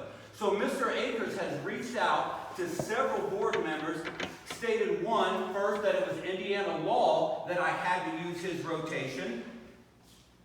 Second, he quoted that he contacted and said that if anybody uses the county's radio, that we're required by law to do so. And none of those things are true. Mr. Akers has been deceitful in the whole entire thing to maintain his monopoly on the thing. He places us in a hostile work environment when we're out there. He makes my officers feel uncomfortable because every time that they show up on scenes, they badmouth, they talk, they put down the department, they put down me. Why would we continue to place them in there for what? For tax dollars that we don't receive, to maintain the same amount of money for tows that the other company tows. They're still willing to keep it in the county, so what benefit does that do to the town and the department? It only makes the department have to go through a process that's not even needed and to deal with harassment that shouldn't be there. Mr. Price, the town council is not here to appease Mr. Akers or you. We're here to please the community. I understand that, sir, I but mean, that's what we're here to do. Like I said, I've had problems with working in the past, and I squash all my personal differences to try to do what's right for the community. And a possible lawsuit that we win absolutely nothing other than you get to pick whose cars are towed and where they're towed. It's not really a win. I just think that, I mean, there's other companies, you call your company, but he needs to be put in the rotation, have an equal opportunity. there is no other rotation. He suggested, Well, you're sir, calling somebody already, or are you not? I call a record, yes, but Yes. he suggested that we use county's rotation, correct? Yeah. Correct? There's only 2 tow companies on county's rotation. That's his company, Recovery Plus, and his wife's company, Signal 40. I'll There agree is, with you on that, there is only 2. there's no other companies There's on only 2 towing rotation. services that So are it's approved. not as though he would be getting, I would only have to use him and him only. There is only 2 towing services that are approved by the Indiana State Police and the Sullivan County Sheriff's Department. That is not true. It is not the Indiana State Police that approves county's rotation. You are given half-truths and being misleaded. If you want to be honest, then Hey, be you honest. You need to talk to council, not. The Somebody better get a hold of this the meeting. county decides that, not the Indiana State Police. Indiana State Police does not decide county's rotation. Regardless. He is right, the Indiana State Police does not decide. But he just said that 2 seconds ago. We're There's gonna, only 2 we're gonna vote. regular services located in Sullivan County that are approved to tow the state. Yes, I own one, my wife owns the other. There's only 2 in Sullivan County that are approved to tow by Sullivan County Sheriff's Department. Again, I own one, my wife owns the other. I can't help that. I We did, do own 2 towing services in the county that are approved by state and Sullivan County Dispatch to tow inside Sullivan County. Our facility is right across the highway here. It's the old Egg Trucking Company. And vehicles towed are remaining within almost city limits distances of Shelburn. And it changes the tunnel farther away where people, one, don't have vehicles, don't get on vehicles. And 2, that's where the concepts are. And 3, it is accessible. You know, it costs more money. We do tow for what the state police says that we can't tow for, and that is what we charge. Alright, let's look, well, each one of these have some, they got something to say, and then we'll yeah. figure out what we're gonna do. Really, the only problem I had with this letter was the last sentence. I did not like that. I don't like threats, especially now that I'm on the town council. And to me, this is just a blatant threat. They will also advertise the existence of these illegal towing practices as allowed under the First Amendment. That sounds like a direct threat, and I don't approve that. I don't appreciate that, Josh. The rest of the letter I didn't have a problem with, but I had a big problem with that last sentence. I don't like this town being bullied, especially a entity that doesn't pay taxes in this town. I do have a problem with it. And I did reach out to the Duggar. I talked to the Duggar clerk treasurer yesterday, and she told me that this was a similar practice that you did with the town of Duggar. You basically bullied them, and then you unmercifully keep calling her, bugging her, badgering her, when she doesn't have a thing to do with it because she don't have a vote unless it comes to a tie. I take offense to that too. When was the last time that conversation that I had with her? I have no idea and I don't care. I take her word over yours. That's just all I'm saying. That's why we have one laws now. Trying to handle this like we're doing. You bullied the town of Duggar. You bullied the town of Duggar. I know that for a fact now. I'm not going to get in words with you. I'm just giving my opinion. I think we should just let this thing go and you do whatever you want to do. But I'm just 1 of 4 and I'm just giving you my opinion because I'm just telling you right out, straight out in this whole audience. I think you're trying to extort the town of Shelburn and I don't approve of it. That's how I feel and that's how I'm going to go with this. So that's my say. And we got that. I think we should do water rotation. My opinion. Darlene, that's one warning. Please just wait till our comment period. Please wait till our comment period. We're almost done. We're almost done. We still going under the rules of decorum that Mrs. Copeland so that we adopted, and that, as far as I'm concerned, still in place, because this council didn't want to adopt the others, so that's still in place as far as I'm concerned. We've done really well tonight. We're dealing you're still talking out of turn. Please refrain until this comment period. And if you've got a comment, please, more than likely, you can fill this form out. We're going to go by these rules. I'm sorry. It's worked well so far tonight. We're almost to the end. Let's please just get to the end of this. I think this is working out very well. You've all been great at doing this. We're getting our business meetings done. And then we're going to open it up for your concerns, because we do work for you. All it goes, that's like, Mr. Evans signed the thing saying that he would treat people with respect and their vehicles with respect. And if he'll do so, then we'll ask that Mr. Price, I'm going to ask that Mr. Price to sign some things saying that he will put them into a rotation. You got another company or whatever, but you need to split the difference with Mr. Akers. Would you be willing to sign that? Sign what? That you will put him into rotation? In rotation with who? I don't care. So I'm gonna ask the county to maintain a separate rotation for me than they do for themselves? No, he needs equal opportunity. That's all I'm asking. You're gonna have to do this. I will be equal, I will tow no vehicles at all unless it's an accident. All right? We'll save everybody money. That's good. That pretty well solves that. All right. I'm gonna hold you to that, Mr. Price. So is a motion being made or no? See what we need. Mr. Akers, do you have a problem with that? As long as the Sullivan County Police rotation's followed, I'm happy. All right. I think you need to make a motion that you are requiring the Sullivan County Police rotation. Okay. I make a motion that I'm requiring Salt County Police rotation be put in effect for Shelburn Police Department. Second that. Got a motion on the floor for second. All in favor, say aye. Aye. Aye. I vote no. Okay, we're on down to the last thing on the agenda. Appointment to the redevelopment commission. Lummy Wilson called me the day after the meeting, when we had our meeting in early January, and he wanted me to withdraw his nomination, so I told him I would. So for my third appointment to the redevelopment commission, I'm gonna appoint Mark Schroyer.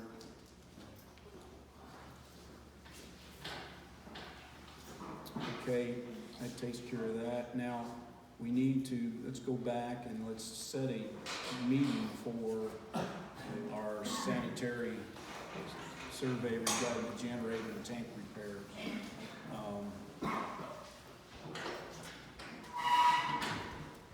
What's, yes, yeah. Don't set all of this on tomorrow. Okay. So, how about, Get the whole stack. Wednesday work for you, this Wednesday, next Wednesday? Okay. I'll be at church on Wednesday. They have bingo here on Wednesday. Oh, that's right, yeah, sorry about that. How about Tuesday? Yeah, fine. Okay, so, let's set a council meeting for Tuesday, February the 6th at 6 o'clock. And this will be strictly just Those two topics. the sanitary survey and Generator. the generator, yeah. It's all item 6, so that's what the meeting will be set, just for that, only that discussion, no other action to be done by the council. Is Just- that at 6 p.m.? Sorry. Yes, Here in, community building. yes.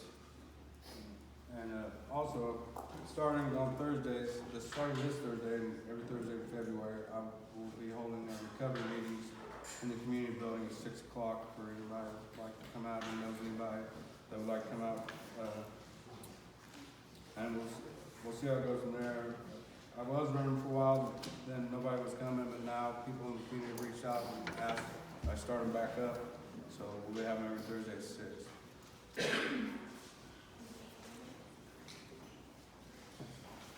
Okay, I've got 7:12. We've got looks like three requests. Are you guys gonna let me talk or? Oh, I yeah, still sorry. have all of my, some of my agenda as well that I need. Yeah, let's, and going forward, I'll make sure on this agenda that Melissa gets her, we'll put it up front so she can get, because she does have monthly things she's gotta get passed. It just has to be. So, go ahead, Dustin, give your report, sorry about that. It's okay. So you guys went over the water inspection, we'll go further with that. 120 Water's got our spreadsheet done, and this spreadsheet's got a deadline at the end of October, so by November 1st, 2024, the lead service line inventory needs to be completed. And that, I'll jump down here to the hydro back. The hydro back would be very helpful for this project. We don't have to keep the hydro back, but basically what it is we have to identify the service side from the main to the individual's meter, the composition of what pipe is in there to identify whether it's lead or not. So it could be PVC, copper, lead, galvanized. So we'll have to write that down in the spreadsheet, and then you have to identify from the service to the customer side, basically. And that can be done by knocking on their door. You know, do you know what, if you're running PVC inside your house, running copper, you know, what service line is that? That would be one way. But if you go up to somebody that has no idea, you know what I mean? So then that requires us to put eyes on it. Or if we have any kind of work order to say, hey, we put PVC in or poly or copper or whatever, then it's required by the state to do this. It is what it is, you know, we can't buck the system there. So instead of sending everybody out or sending 2 guys right now that we have, and that's it, we also need to be hiring somebody to help labor, but you know, to send 2 guys out with a shovel and to dig up both sides of the service, every service that we have has to be identified. 120 Water has identified through real estate. I don't know exactly what the terminology is, but basically when the house and the property was established, if it was established after the 1988 deadline, then they have Documents or. yeah, and then they've done 170 of them. So out of 1,300, we've got about 12% done right now.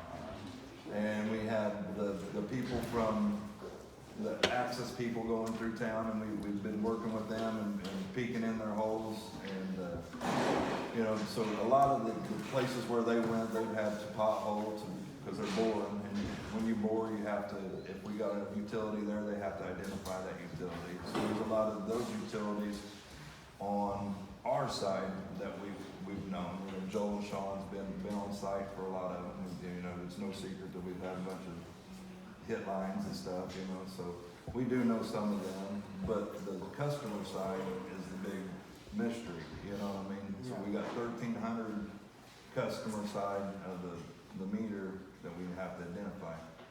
So if we could get a hydrovac for just that and sell it afterwards, I don't care. I mean, they're handy, don't get me wrong. It keeps you from breaking a line. If you've got a gas line, you gotta go down to it and pothole and find out where the gas line is. It's better than hitting it with a backhoe. But Yeah. and nobody's gonna want backhoes in everybody's yard, and it tears everything up really bad. So that would be very helpful if we could figure out a way to get some kind of hydro excavation for at least that project. Dustin, do you have a couple of quotes from some companies on that? I did, I do, but I tell you, it was put off and put off and put off by the last You board. probably need to have it updated. then. And yeah, I doubt if the thing, I mean, they were decent deals. And I'm highly doubting that those things are still sitting on the shelf. The same way with the generators, you know, which it is what it is. If you got somebody that knows, this is, you guys have to, they copy that all, have one copy. I think that has to. But that would be an example of what I'm looking for.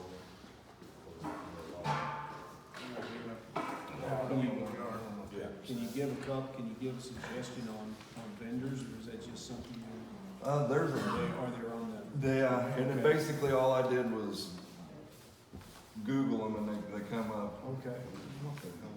There it is. But those are the ones that I found, and like I said, that was during like September's meeting. So, I don't know, that's been 4 or 5 months. If they're still there, that'd be lucky. Moving on to the next thing is, Probably saves time on that. Jim Rogers at the sawmill. He's wanting to do a colored mulch. Manufacturing or whatever it is, he's gonna take his wood chips and colors wood chips into brown and maroon and black and all that for mulch. And he's looking for a 2-inch tap. Well, I looked through our records and I don't find anything that says what a 2-inch tap costs. And I couldn't rightfully give him a number. So I'm looking for advice on that. How do I bid that to him? I want to tell you what I think. It'd be just time and material. I think that would be fair, whatever. I kind of thought that's what you'd say. And that it is fair, you know. Yeah, I mean, since we don't, it's not in ordinance. Every tap we do, we lose money anyway, and especially if it's a bore, you know what I mean? So, Yeah, that's probably needs addressed in the near future too, to have updates on that cost too. that's why I always like kind of pushed one off and tried to wait until, because if you do 2 bores, like the minimum's 15, you can bore twice across the road for $1,500, and we get $800 per bore. So the town's making $100 on, you know what I mean, which it is what it is. But that's what I always try to do. And sometimes you just can't wait forever for another person to want another tap, so. Well, that's my opinion. So time and material, that's what I'll tell him. I'll work up a bid for him. Is that all right with you too? Yeah. Okay. Mr. Fusco he has apartments down there at VR Custom Graphics. And he's wanting a tap due to low pressure and then back to apartments. I don't know if you guys are familiar with his property, but he's got a little gravel road that goes back and a little loop around. He's got 4 apartments back there, but 2 of them are on the line, 2 of them are not. And he's looking to get the 2 on there.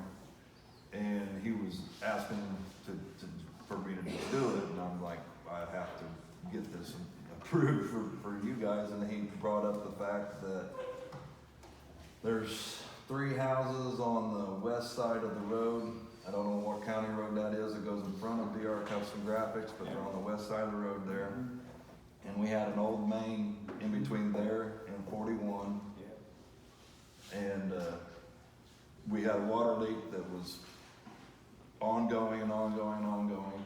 So he claims, and I confirmed this with Larry, that we put him on that 4-inch line that he paid for on his extension, and he's looking for a tap for those other ones in. So you confirmed that he did, that makes sense that he did pay for that line. Yeah, and that's the way we do it. You know, Yeah, I tried to yeah. explain that to him, you know, when you have a line extension, you pay for the line extension, we maintain it. Yep. And they're usually an agreement there. If somebody else hooks onto it, you get X amount So of much dollars. money, yeah, for a certain Exactly. time frame. Yeah. So what he's asking for is if we can tap that 4-inch line that goes back on his property and for payment on the other stuff. I mean, it seemed fair to me, but I wasn't gonna tell him yes or no, you know what I mean, without consulting you guys. Yeah, that makes sense. So he just wanna extend off the line he's already paid for, is that what he got? He's got his own line that goes back here on his back property, and then we used the line that he paid for. And usually we'll give him 10% up to nine taps in a certain amount of time. It's in a Yeah. contract thing. Yeah. It's normal Yeah. through Shelburn. But what he's asking for is for us to tap that over to his other one and to give them better pressure back there. You give them better pressure, you're gonna use more water. So, That is a theory. I'll make a motion that we allow, Dustin to extend that, is it 4 inch? Extend the 4 inch? No, he don't need an Tap extension. off. All We he just needs need to tap into, yeah, we tap into the main. Run, I think it's Jim here. I don't know, it's probably, I'm familiar with Jim's property, it's probably about the best here, the other two. yeah, 60 or 80 feet across his driveway to the other, and It's then, not very far, Yeah. they're like right beside each other. Okay, I'll make a motion that we allow, Dustin to do this with Jim Fusco, extend the line, or tap the line. That seems fair, he pays the line, Yeah. I second the motion. All in favor? Aye. since this last cold snap, we're experiencing some significant water loss. I've had the guys run around. We had 60 miles of line, so it's very possible it's here, there, and everywhere, but we're using about 100,000 extra gallons a day, which is ridiculous. And we found a couple leaks and fixed them, and it doesn't seem to make that much difference. So what I'm worried about, I guess, is some of these maybe abandoned houses got broken lines inside, and the meters maybe not shut off. You know, some of them, the valves go bad and they don't completely cut the water off. Or broken freeze plates are another possibility, you know, of several. And we really won't know until we read again who's, you know, because it was during the freeze when Joel read. So it wouldn't have thawed out before, you know what I mean? And so it's going somewhere. And we ran our lines that where we know they're at, and we're not getting anywhere with it. No one's calling for a little pressure. No one's calling.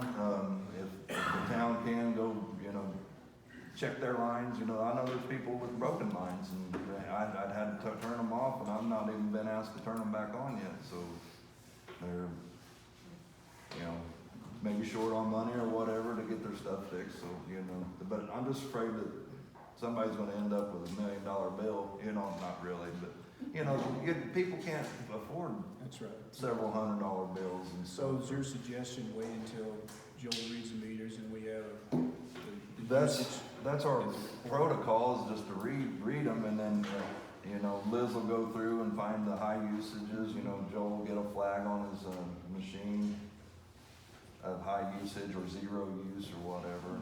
But that's another 2 weeks. And to be honest with you, I mean, I'm concerned for them and us. You know, we are dumping 100,000 somewhere. Yeah. Is there a way he can read those and then not keep them in the system? You gotta ask the pro. I have no idea. Joe, tried it, but I'm pretty sure, yeah. why don't we try that? The one that is not familiar with the one. Right. Just run it. Run the whole route. You only read the ones that are active, so anything Yeah. that's not active, basically not turn it on. Right. It won't show. Unless I turn them all on. Turn them all on. Read them all. Yeah, that's, Read them all. I don't, But just don't, so what you're saying is you can build the profile for all the customers and run it and then dump it basically so it don't go into the billing. yeah, but Erase it. I can't turn on, I can't make inactive accounts active just because. Liz would have to do that. A name and everything. But it would eliminate the active ones, you know, and the active ones are usually the ones that So- are paying the bill anyway. So your suggestion, Dustin, that we do the active ones then? Yeah, he just runs Okay. regular route, Okay. and that'll get rid of Okay. 1,300. Well, yeah, that would solve it. that would solve that real fast. 95% of And it. if it's not that, then we've got a main leak somewhere. Yeah. So I think that's what we should do. I think we should allow Joel, if he's not doing anything tomorrow, get on this now because he can read them all. Joel, how long will it take you to read them all? A day and a half? A good day. A day? That's what I suggest. Yeah, 100,000 gallons a day. Yeah, I don't want Definitely people don't having to want pay for it. And we don't need it. We're using chlorine on top of that, it's just bill upon bill upon Right, bill. so are we in agreement then to allow Joel to go and load it up tomorrow and do it and get a report to Dustin and Dustin can relay it to one of us or something so we can, Yeah. figure this out? Okay. Okay. And I don't have this on there, but part of that IDEM inspection about the hose bib, basically it's a double check valve that he wanted on the spigot. The spigot's been there for 40 years or however long we've been there, but he's just now hit it. So, I mean, we gotta do what we gotta do. So I ordered the hose bib for the spigot and have it in, so it'll be installed tomorrow. Great. And, let's see. Okay, the new communication is installed and controlling the water delivery is needed. We still need to finish the jail. The domestic side of the jail, which means what the inmates and stuff we're gonna be using is complete. And how we set that up is if the kitchen and everybody's flushing the toilet at the same time adds up to 100 gallons a minute per demand, it'll kick a well on. The same way with the Convalescent center. yeah, the nursing home there, yeah. And if it happens to go up to 200 gallons a minute, it'll kick both wells on. So, and that's like peak demand of the engineers, so that would be, Who did this? Who designed it? who designed what? This control thing? Now, I work with the system that we have to make sure that this is what IDEM required from us Okay. to Okay. put them on our system. So you work with IDM, and did you work with a firm at the jail, or you just did this on Well, Garmon. Garmon? Yeah. Okay, okay. Yeah, and they're fully Right, okay. involved in That's- everything. Oh, Okay. And then on the fire side of it, as you know, we was a little short on our water demand to keep the sprinkler system going at that time. So what Jason from Rafa suggested, and it went through the engineers at the jail too, they agree with it. To put a pressure transducer on the fire line coming in, and it will observe the pressure of the line, and when the sprinklers go off, it identifies a drop in pressure of the line, and once it goes below a certain pressure, wells kick on to supplement the water, because it'll hang, the pressure will hang in there for a little bit, but not for a long time. And this satisfies IDEM as far as the wells go. It satisfies the county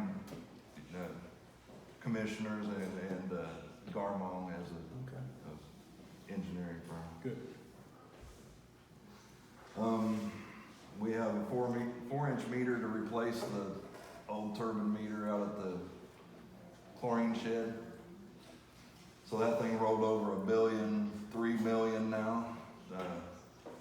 Maybe 30 million, I don't know what it is. It's over 1 billion gallons is what that meter is ran. So it needs to be hooked into the communication to further control our observation, so you can be able to look at it on your phone and control everything from your phone. We can turn on and off the wells, but. Oh, okay, so do we need a contractor to do this? I don't think so. I mean, it's just installing, it's basically the same meter that we put in at the Wilford Pit, Yes. but just bigger. So, I mean, it's 12 bolts, Because something like, we can do I this. believe so. So you have it, it's on site, so we've already purchased it. It just needs to- Yeah, we've been waiting on it for 1.5 years, so Oh, yeah. okay. All right. It just got Okay. here last week. Okay. And I got a pump at the main lift station, which is corner of 600 and Adams and Park. Oh, the main one. Yeah, the main lift station. Yeah. The seals went out, I've had the seal fail twice and it have Okay. emptied the chamber, so So you, it's ordered and it is in. So I'm just Okay. telling you that you're gonna end up with a. here's a suggestion to the council. I saw the fund report, and we've got in our sewer depreciation,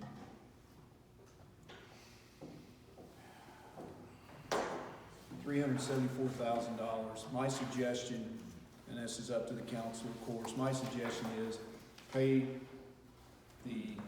for this out of the sewage depreciation once you get the bill. Okay. So I noticed that the sewer operating is down about 40,000 than what it was first of January of last year. So I suggest that we use this money out of sewer depreciation. That's what it's for, is for big ticket items like this. So that's my suggestion. And I have a reason for that. I mean, previous I've been sidetracked on, doing labor and stuff in the pit, and there's a couple things that, to be honest with you, I had back burnered out there, and I just, in the past year, I've had to concentrate on fixing what needed to be fixed, is what I'm trying to say. Okay. And blower 4 is having issues. I turned blower 2 on and blower 4 kicks on also. I don't know exactly what's going on there, but got an electrician to look at Okay. that. Yeah, and then the resigning, there was something else out there. During this, almost every other day, as you guys know, it's rained in this month. We have experienced something that I've never experienced before, and basically the water has backed up and filled up all the way back to Jefferson Street. It was the actual last report that I've got. We got some toilets not wanting to be flushed, or not wanting to be, but not wanting to flush. And we went out and flipped over some manholes and it filled up there, and I was like, we have to have a clog. There's no way it could back up all that way. So Joe and Sean went through, and we got maps to say what the main line all the way there, and it was full all the way back to the main lift station. So, that is a concern of I, so, and I know, people in the town are worried about that too.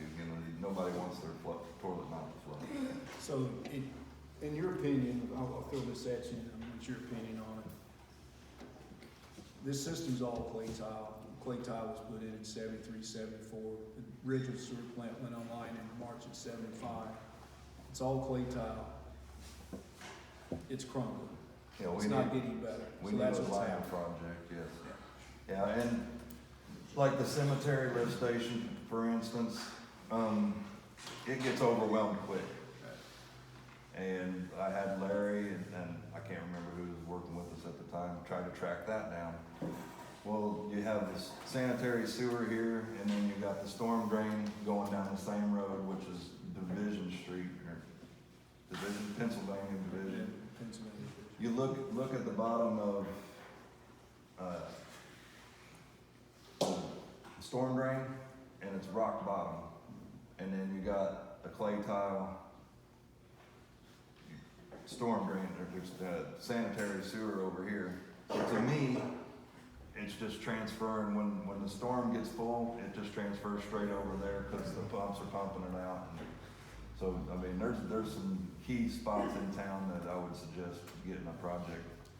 We were looking at, or I was looking at, about 10 years ago and I mentioned this to Richard Burris with Midwestern Engineers at the time, and he came up with the idea of we probably have enough ground at the wastewater treatment plant to basically put another retention holding tank and just catch the rainwater and build it big enough where it just treats it, and then we just keep pushing it up than treating it and just have a big holding pond, because he said, and I believe him, this is coming true. We're not gonna fix these mains. They're not gonna be fixed. The only way you fix them, you have to replace everything, put it in plastic. That's not gonna happen. He said you could be chasing grant money for the rest of your born days and it's not gonna help. It's just gonna get worse. So that's when he suggested we invest and put it in there. I would approve it. The only thing he'd care about is that it's not overflowing the plant and it gets treated, correct? The plant and the lift stations. Yeah. Your lift stations do bypass during, and it would, the way those work, they always want you to do something in town and at the plant. I mean, it's just kind of a combination thing. Yeah. You know, my theory has been, you know, you fix the lines and your plant gets smaller, you know, so, I mean, they have a thing called U-line where they put PVC liner inside the clay tile itself. Right. But ultimately, you know, their item's gonna make you do something out here in the field. Plus something, and Yeah. over there, more than likely. Well, that's another problem that we get to address. I know there's probably complaints out there that, you know, backed up sewers, in which every town's got the same problem, literally. But we'll, I think that's something we can address. I reached out to Chris Kruger with Thrive West Central and told her that I was interested in wanting to educate the town council on the grants and everything they have available. And I think we probably need to be getting with her sometime next month also, and so she can sit and actually discuss what they can do. I'll bring this up because I think this is vital too, is town's never had a comprehensive master plan ever. I think we should look into getting a comprehensive master plan. Okra has grant money for a comprehensive master plan up to $50,000. I think we ought to seriously look into that. We could, if we got it together by March, and in March we could submit it in April. And the funding, we'll know by June or July whether we have the money. And once you have the comprehensive master plan in place, then that's basically a bookmark of where we go from You can here. apply for the grants. Exactly, Master exactly, plan. right. It'll identify our shortfalls, it'll identify things we need to do now, what we can put off later. But the shotgun approach of just, all right, now let's just go out and let's go on Jefferson Street, smoke test it, and then, you know, all right, well, yeah, let's build a holding pond back here and spend, no, this will finally put it in place what we need to do going forward. Can it be adjusted and changed? Yes, it can. But you need to have a plan in place before we go to anything else. Now we get a grant for this plan, then It's a 10% match, but we could use water, storm water, edit money, riverboat money. There's a combination of different things we can do to minimize the cost on all the other funds. So I think we should move forward with it fairly soon. Maybe discuss that in our monthly meeting in February. yeah. But anyway, that being said, And basically with my license, I mean, you guys probably should continue to look for a wastewater operator, and I can cover you until then, you know what I mean? That I would cover you guys. I don't wanna leave the system without anything. but you still would be interested though with the proposal if the town accepted it for your company? Yeah, absolutely. Yeah. Okay. And If you could get that to me, Yeah. then yeah. All right, that's it, as far as, unless you guys get something, you got a comment? Yep. Can I go? Oh, that's right, sorry, yeah, oh, So Yeah. old business, this is, your past council table, this, the first thing, an engineering contract from HWC.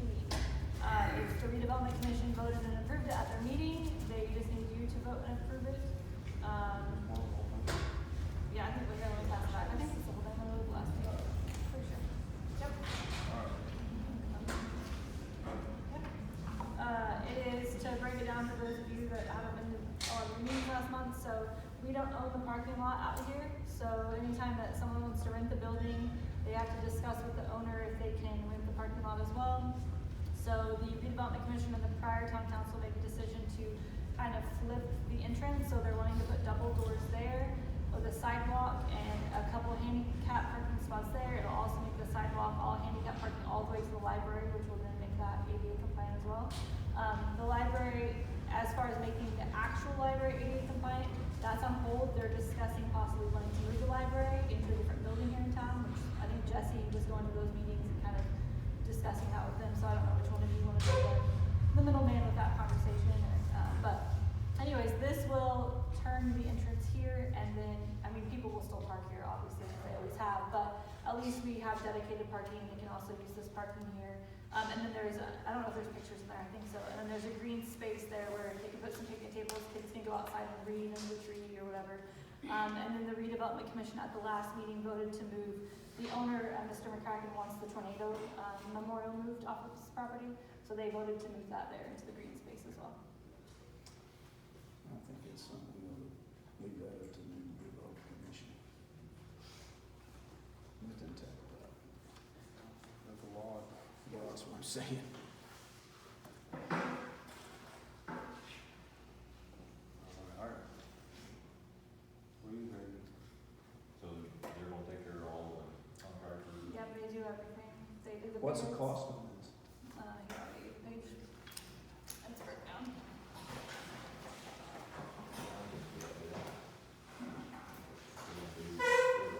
I mean, and if you want the guy from HWC to come, oh, there's the map, hold on, let me.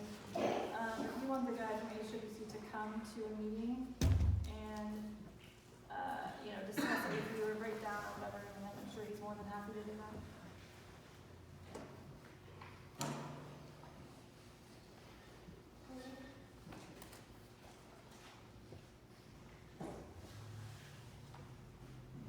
I think that's why we got redevelopment commission. Yeah.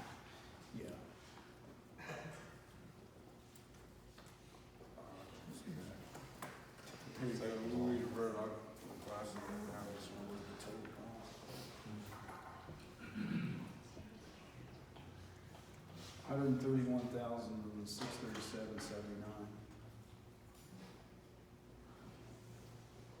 That's an awful lot of money to be trying to talk about without really looking into this. I know they did and all that, and I trust HWC, I've worked with them before. They're a reputable firm, but this is you're gonna have a brand new, three redevelopment commissions members new, and I don't know, I just think that it should be passed on. I think they should take that, but I think they should discuss it and decide what they want to do with it. I don't think us as a council getting this put on us this fast, I don't think we should do it. I think the redevelopment commission should look into it and then advise the town council. That's just my, Just for the record, it was the previous council that passed it on too fast, it was proposed to them, they chose to table it for you guys. Make whatever decision you want, but I'm just explaining that's who passed Put it it off along. on this, huh? Correct. You'll learn there's a few things they put off on you. Yeah, okay, well, So you can make a motion if you want to table it, make a motion to, let the new redevelopment committee review it and make their own decisions. It's on you. yeah, I make a motion to let the redevelopment committee come with us with what they think is best or with a plan. motion and second, all in favor, say aye. Aye. Aye.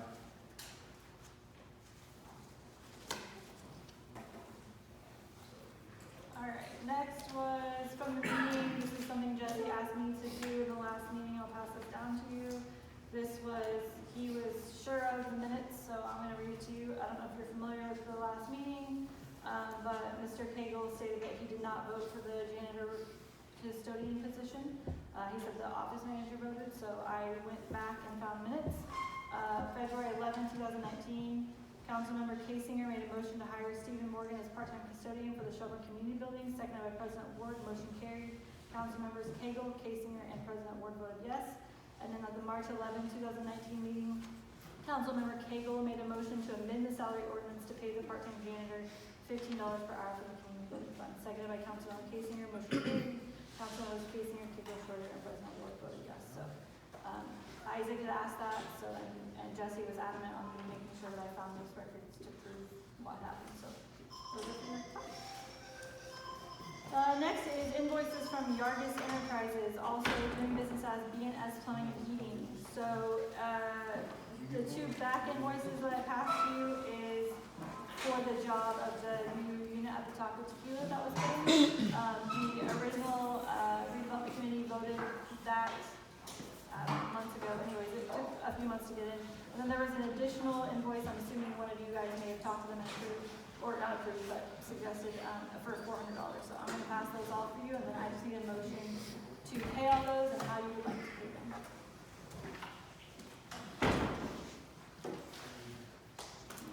That's for the regular basis.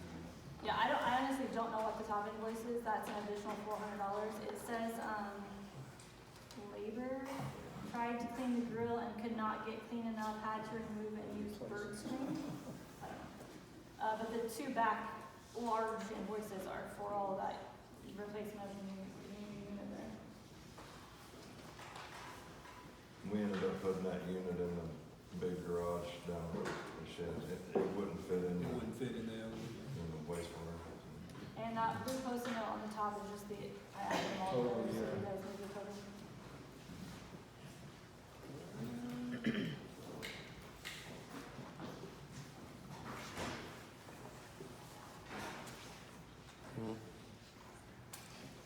And I'll pass these out if they're not on my list yet, but you'll want those so you know how you're gonna pay for that.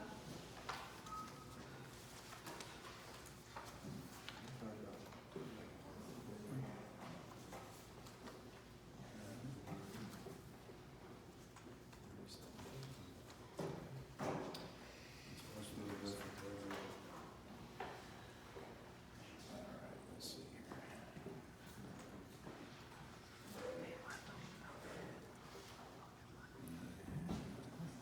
So we still have the old one, yes? Yes.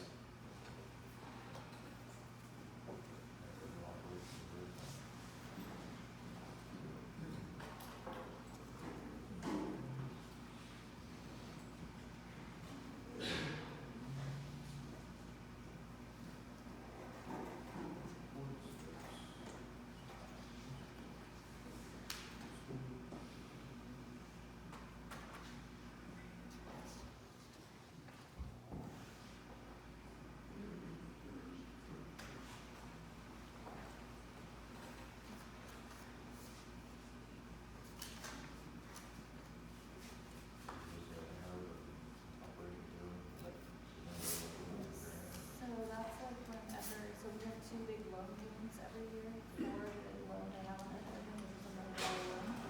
So, when I pay those, I take them from like the edit and then they go down to certain things, they get broken up there and then the bottom of the page. I believe on that one, that is interest, that is.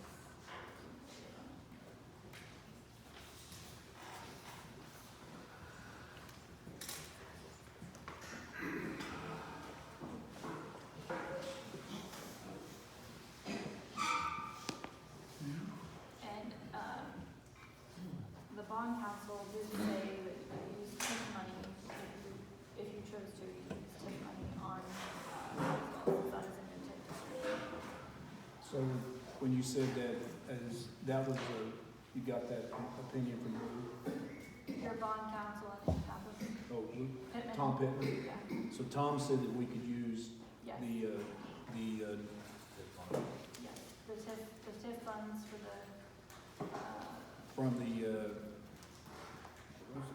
where's it? you've got in your Shelburn Housing TIF Curry. you've Yeah, got- that housing tip doesn't fall into Right, that. you've got 33,915, and then your Shelburn TIF area north side. Okay, that's- 21,333.37. okay, so what you're saying is, Tom said that we could use the Shelburn TIF area, the north side, we could use that money So, yeah, for he's, the okay. I don't believe there's enough. Well, what I'm seeing here, I say, my suggestion is you take every bit of the riverboat revenue sharing, it's $12,445.56, earmark it for that. Take, now the edit concerns me, we're only at 22,868.84. Is this as of the end of? The end of December. December, okay, okay. I know the bond payments have come up. Is this 139,886.50, is that what was paid for the bonds for January 1? Where are you at, what fund? On the edit? Yes, Okay, okay. So now we won't have any more payments until June? yes, correct. Okay. What's the estimated revenue that we're gonna get for TIF for 2024? That I don't know, Big Utility handles that, so I can ask them and see if they have Okay. a total for you on that. My guess is it'll be at least 356, if not more, since this is the revenue year-to-date in the edit. I would take all the revenue, Riverboat revenue sharing money towards this bill. I know that's gonna overspend your budget, but that's fine, because we can go back and we don't need DLGF's approval on that. We can go back and fix that, fix it later, to put it back in the black, to put it back to zero. And I say take some of this edit money, not all 22,000, but maybe half of it, and then take the rest out of the north Shelburn TIF north side, since Tom Pittman says it's okay. So again, I say 12,445.56 completely out of Riverboat. Then that leaves about 24,000 left, roughly 25 grand, something like that, a few pennies. And I would use, Like 35 out of the edit, and yes, that's good, 11.5, and then the balance I take out of the Shelburn TIF area north side. Again, it's probably gonna put the budget in the negative, but we can adjust that 2 or 3 months down the road. I'd suggest we don't wait until December to do it. I think we should do it within at least 3 or 4 months of this year, so. we need to try to somehow re-put some money from the unit to put back in there. Well, that's true. Once we can sell that unit, you can put that money in. My suggestion is with that, I toured around that idea before I left office, is you're getting a lease payment from Taco Tequilas now. You've got a lease payment from the Standard Station. I suggest we create a fund, basically a building fund for these 2 lease properties. So when we have problems in the future, we can pull that money to use to pay for the maintenance and repairs on those buildings, because they will. Like a rainy day. Exactly. Instead of receipting the money into the general fund, I mean, the general fund needs money, but those buildings will get, that water softener will go out someday, that hot water heater's gonna go out someday. Hopefully this heating and air conditioning unit's gonna last for 20 years, maybe 15. But let's go for the future, let's put a fund together here, and let's start putting that money in there. That's my suggestion. Yeah, we'll have to pull out of our good surprise. Right. I mean, that's something that can be done later, that doesn't have to be done right now. So, did we have a motion? Or no, not yet. I'll make a motion that we take 24,000, I'll make a motion we take all the Riverboat revenue sharing money of $12,445.56, and then 11.5 on the edit. 11.5 out of the edit, and then the remainder of the balance come out of the TIF area for the north side. I second the motion. Okay, we got a motion, a second. All in favor? Aye. Aye. Next, this is something else the council pushed to OP, I apologize. We had a water laborer, Sean Henneke left, I think November, but technically he put in his 2 weeks in like October, but he stayed a little longer. So the previous council made a motion in November to accept applications. You have 5 applications. I don't pass those to you, so I think that's enough. I don't know what you guys will decide to do, but those are the applications.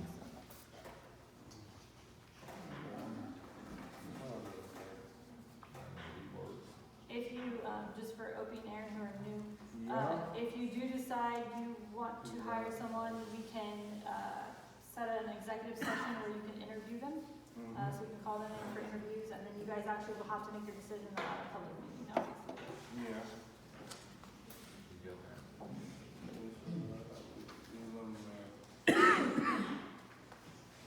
Back on the keyboard. I know both of them. This is the same one over here. Oh, the same one over again, all right, I need one of these. Yeah. We need one of these. Sorry. That's all right, that's all right. There you go. You should have, a women's, Take one of these. oh yeah, here we go. My house. They're all the same person. So I need one of yours.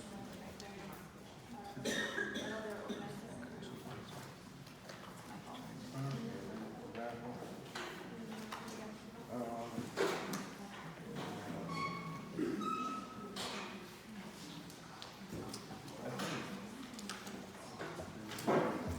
What we need is make copies of each one of these, and let Melissa have some time to do it, put it in our boxes for each of these employees, prospective employees, so we can review them, I got just to five save, copies. just to save some time tonight, let's review them.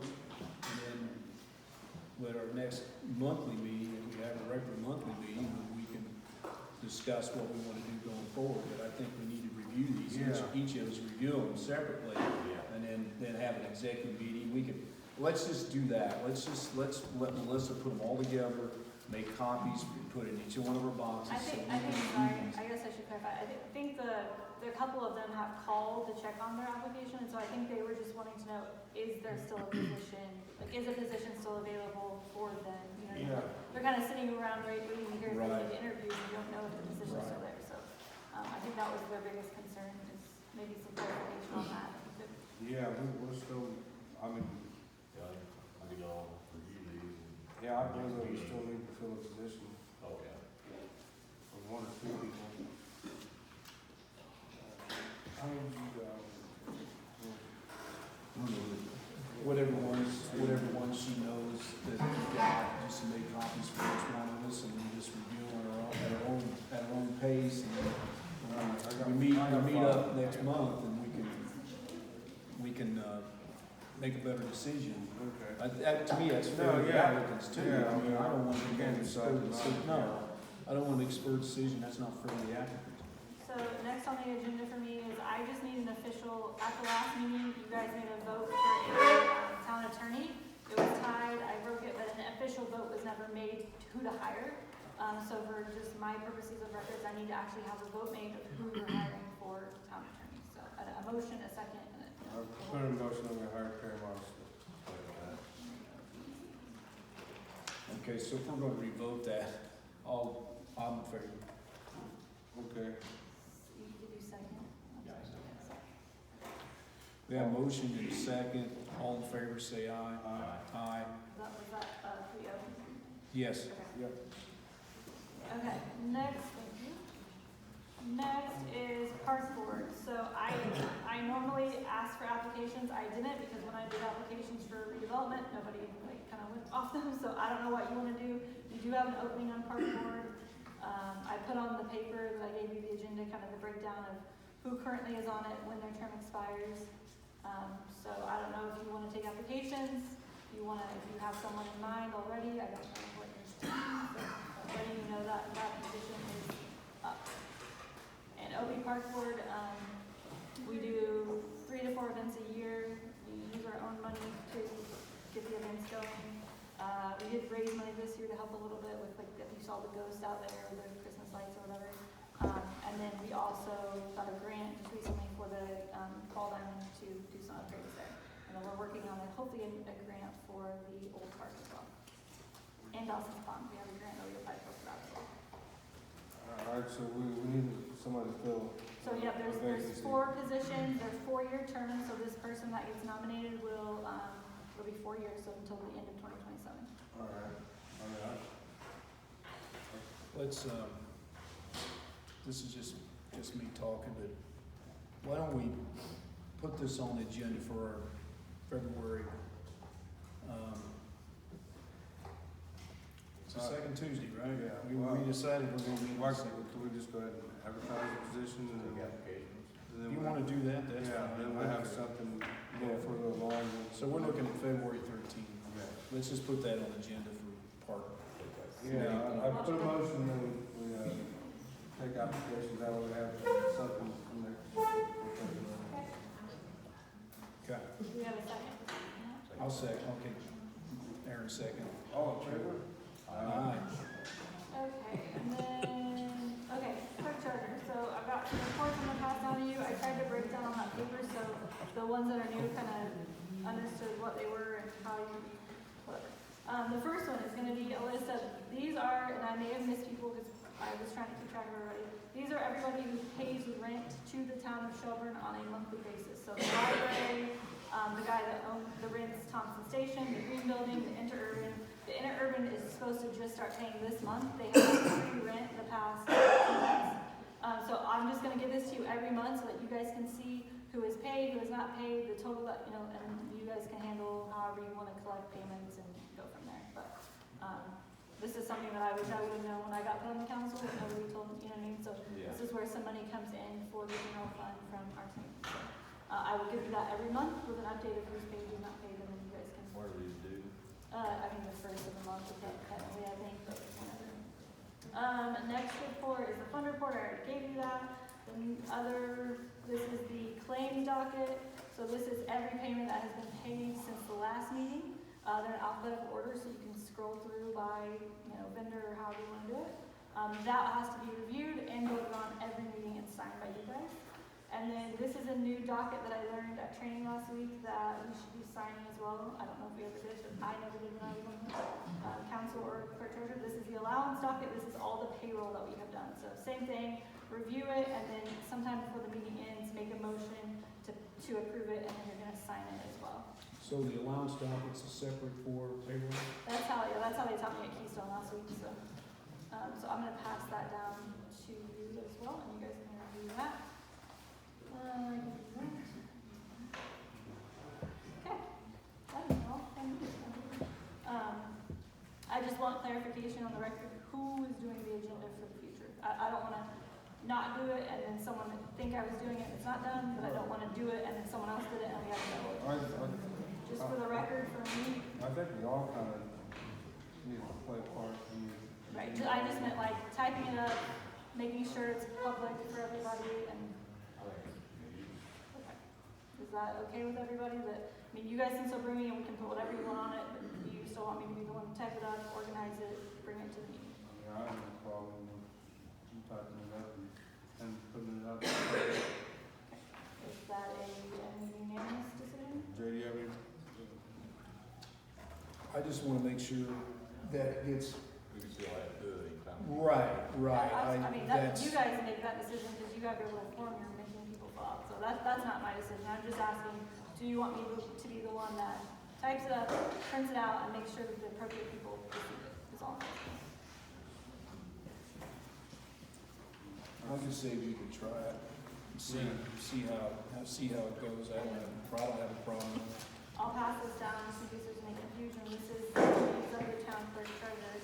And on page 3, it does say that usually they are the ones that prepare and revise the agenda. I'll pass that. Yeah, we all, like I said, we all together, put it together and we type out and get it out to everybody. Yeah. Yeah, I have no problem. I think actually the law is 48 hours. I think we're supposed to post it 48 hours prior. That way the residents have time to. Where's this one too, if you want?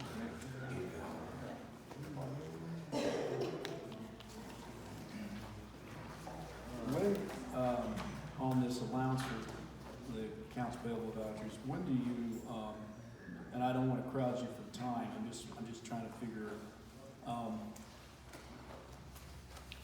before, of course, this is a late meeting, I understand, as a regular town council meeting. Now, the second Tuesday of the month, does that give you enough ample time, in your opinion, to have this thing together without being crowded in? It will obviously only be the dates prior leading up to that meeting. Right, It won't correct. have, so for example, today's meeting happened to fall at the end of the month. Right. So clearly it has all of January, but in the future, if your meeting is on the 14th, it will only have the 1st through 14th. Mhm. And then the rest of the month will then be on the next. Yeah. Right, be on the next, you're So right. if you're wanting a docket that has the entire month, we would have to have a meeting at the very end of the month for that to happen.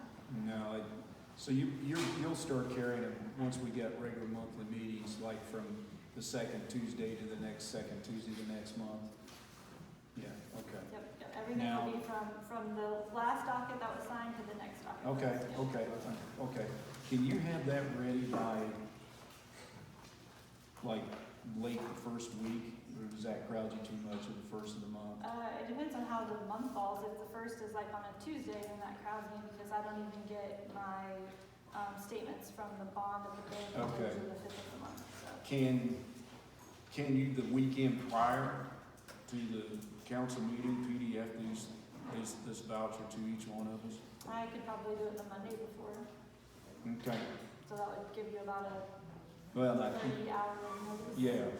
I just would like a chance to kind of look at it. What, all documents would we, what, are we just talking about that? Or Yeah, just the accounts payable voucher, yeah.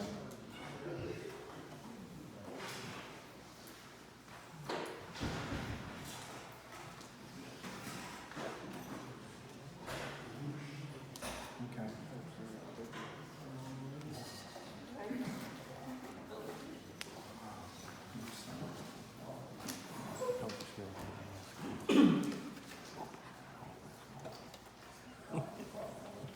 All right. We need to sign it now, then we'll go to, You can wait up into the meeting, you can do it now, it's entirely up to you.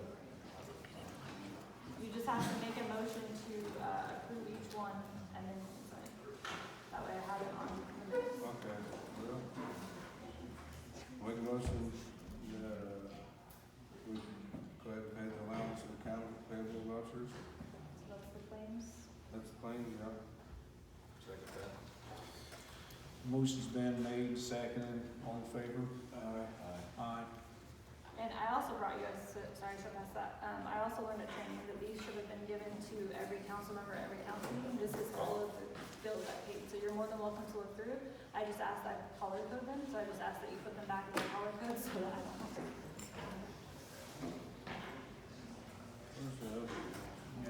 Send it back.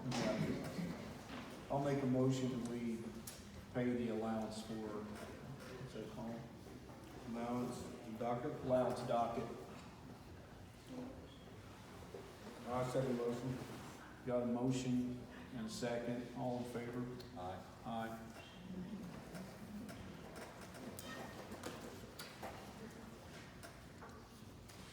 So we're ready to go for the 30-minute public? Okay, I got then I'm ready to, I can't hold it. Hold it for 30 minutes.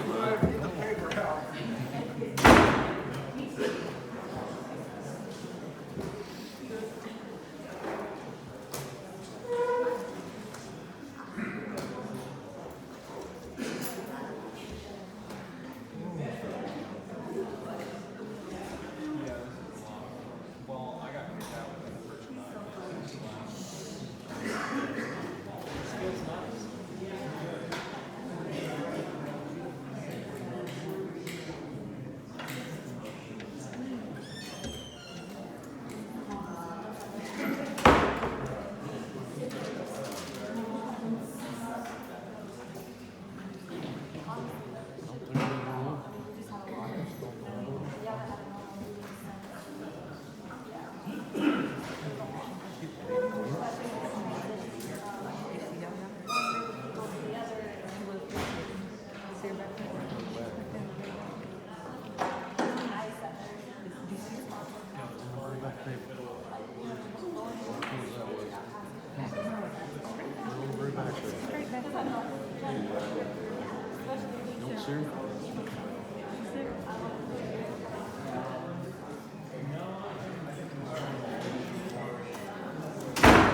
Isaac Compton requests to appear to town council tonight, and it says community concerns document. Yes. Okay. All right, so first I would like to thank the council as well as the police department for respecting my First Amendment rights. I think that speaks volumes about the current government. First, I wanted to ask if you guys are aware of this document, Shelburn Townspeople Concerns and Issues. Somebody in the Shelburn community gave this to me and informed me that it's been given to you as well. And I just wanted to go through the document real quick and just sort of lend my time to this document and the people that compiled it. So some of this you have already proactively covered.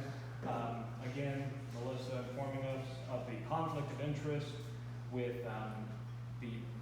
with Stephen Morgan being appointed by Brad Cagle and how that wasn't necessarily legally kosher. There's also concerns about the disregard of ordinances such as RVs powered up and being lived in currently throughout the town of Shelburn. Right in the middle of town, the two RVs and campers can be seen providing residence behind the old gas station / auto parts store. They're hooked up to power. Possible disregard of ordinance, houses, trailers, lots in dire need of attention. This is something that Chimera has actually struggled with, and they've been able to get some of that property circulated into their redevelopment commissions, and so people have concerns about that in this town as well. Also, major concern regarding town hall keys and locks that may need to be changed, or keys that may need to be collected, or key owners that may need to be accounted for. If you turn the page, you see major concerns regarding Friday, December 29th at 9 p.m., the video and audio recording of Marshal Matthew Price entering into Melissa Copeland's office after hours. A lot of people want to know, was it necessary? Was it legal? Why it was so late when this happened? Also, the abrupt, hurried, and aggressive manner in which the new government was conducted. These behaviors are very concerning to observe from our town board president. That's on the second page. There's also the concerns of possible misappropriation of funds, either intentional or unintentional. Are the funds brought in by the Shelburne Reserve Association and Bingo and the like performed by our town marshal or police force directly into town funds directly? How are they being used? Who controls or monitors these funds? Does the town of Shelburne pay the utilities for the nonprofit organizations that are being housed in the police department? Concern regarding town marshal stepping over the line of duty in a negative manner. And at the bottom here, we see the townspeople of Shelburne elected each of you to be committed to addressing, working towards resolution, and putting plans in place for the improvement of our town.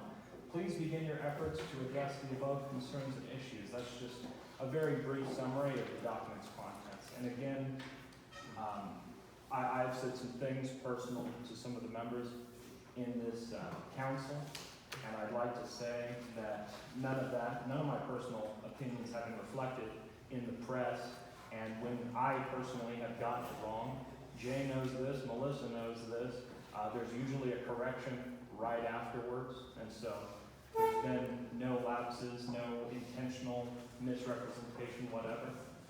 I just want to make that clear. Thank you. Thank you. I have something I'd like to add to that. We're not putting papers there, but he's talking about misappropriation of funds and where's the town's money going, and, things in that manner. And I did a little bit of research myself, and approximately July 7th, 2020, the town voted to terminate as well as pursue criminal charges on a previous employee for misuse of town debit card. He put $9.81 in gas on the town debit card in a non-town employee vehicle. It's come to my attention that Marshall Price here has used the town card for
Okay, I can touch on, I've researched a couple of these, I got this in my mailbox, about 3 weeks ago, let's see here, If it helps, I have copies of the receipts as well as the criminal charges and minutes from the meeting where they decided to pursue the termination charges on them I would like to previously. see those. Absolutely. I'll take them, I'll read over them, but, I'll just address these as they came up, from my standpoint and perspective.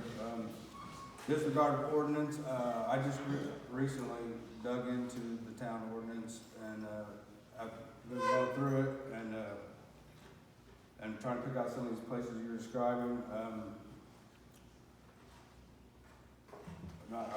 There are a lot of these I'm gonna have to get with our town lawyer on. I'm trying to build them up, that way I'm not calling them every other day with a question, but, as far as, you know, is there something legal here? What can we do about, you know, Yes. you know, what angle should we take?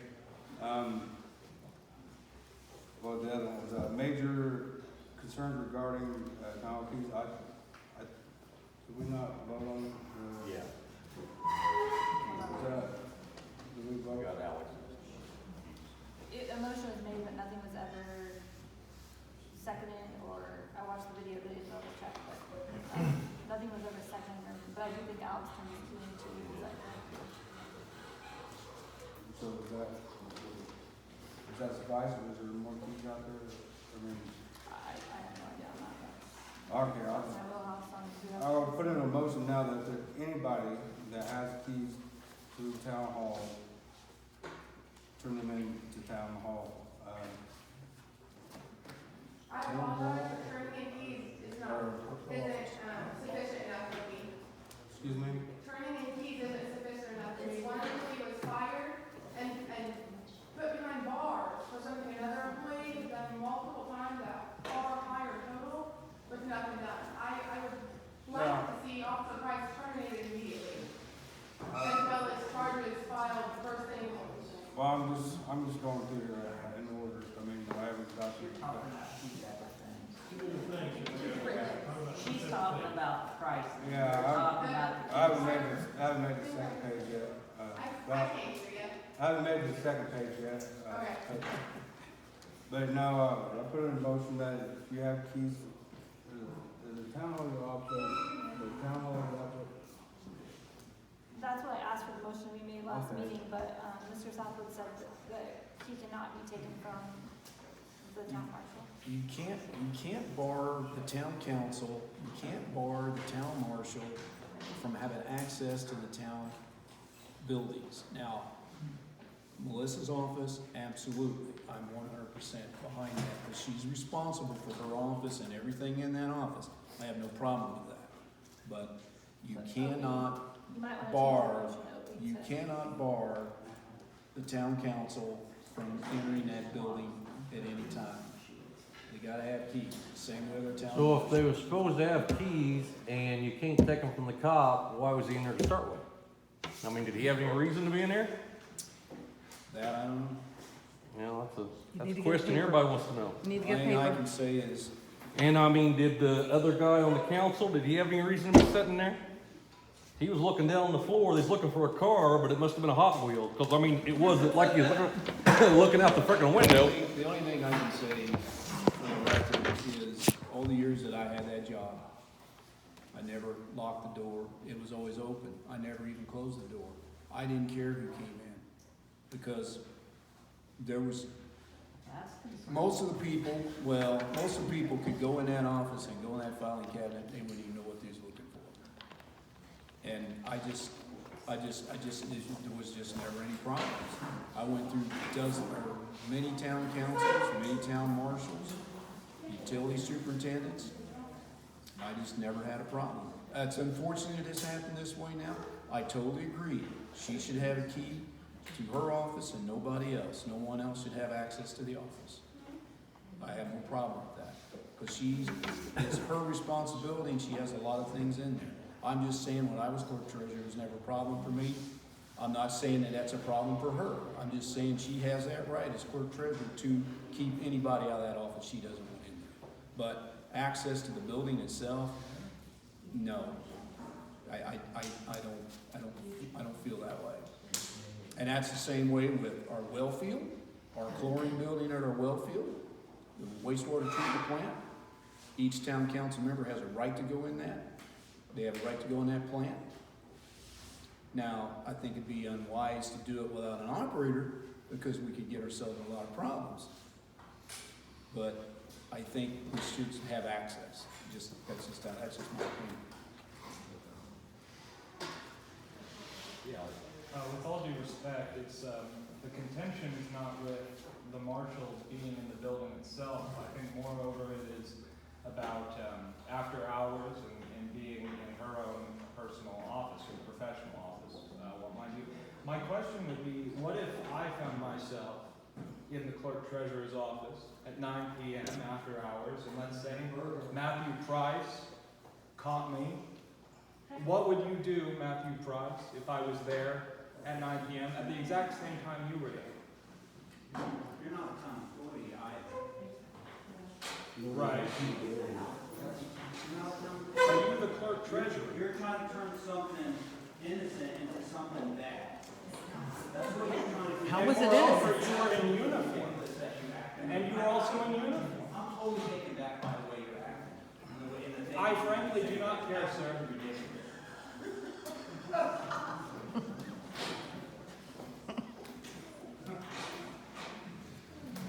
So, Jared, you want to try to look into more of these and get back with, give you some more time to research some of this? I mean, this is a I want to go back to the pretty lengthy. Yeah, like I said, a lot of these are law questions that I can't answer without speaking to the town lawyer, just because, I need legal counsel. For clarification though, this was dropped in your guys' box, was it not like the day after the meeting or two? Just, Yes, yeah. So that's been 27 days ago? I think if you want to address these, you should probably get with Terry Modison on each individual one, get his advice. Some of these are After great this, questions. I'll get his number from you, and I'll reach out to him on the legal end of this stuff, see what, I can find out if we have, where to go from there. I can't say one way or the other because I'm not a lawyer and I don't know if laws are broken or not, but I will, by next meeting, have some answers on this from a legal standpoint. Thank you so much. This needs to be looked into. Standpoint on anything that I said would be appreciated. No, on all, anything that involves legal matter, like I said, you got some stuff you want me to see, I'll put it in my folder and I'll bring them to Terry's attention. Okay, let me see, where are we there now? At this point now that I've found out about these things, it is a concern of mine of retaliation from Marshall Price, which I've seen with multiple people, multiple times. I think it's a liability. I think that there are, especially women in our community, that are afraid of him. I think that he does not need to be a police officer. And if this is going to go back into an investigation, I think that from this moment on, he should be suspended from his position until the investigation is finalized. Are you guys aware of these charges? Are you aware of the charges on the credit card that It was brought forth to legal counsel. I have not talked to Terry, but I do have some receipts that I was given. and there's not been any action taken? None. Like I said, I Just asked, got the order tonight, so you couldn't really ask. like I said, I don't know. They've had the lawyer, I just for That my, was the previous board. for my production thing. And I brought up last board meeting as well. Like I said, accusation, I can't go much with, but if there's proof, Would you then I like could, me to no, bring it? I would, that's what I'm talking about. If you have proof, then I could bring that in front of the lawyer, but I can't just take accusations, that's hearsay, you can say whatever you want, but if you got,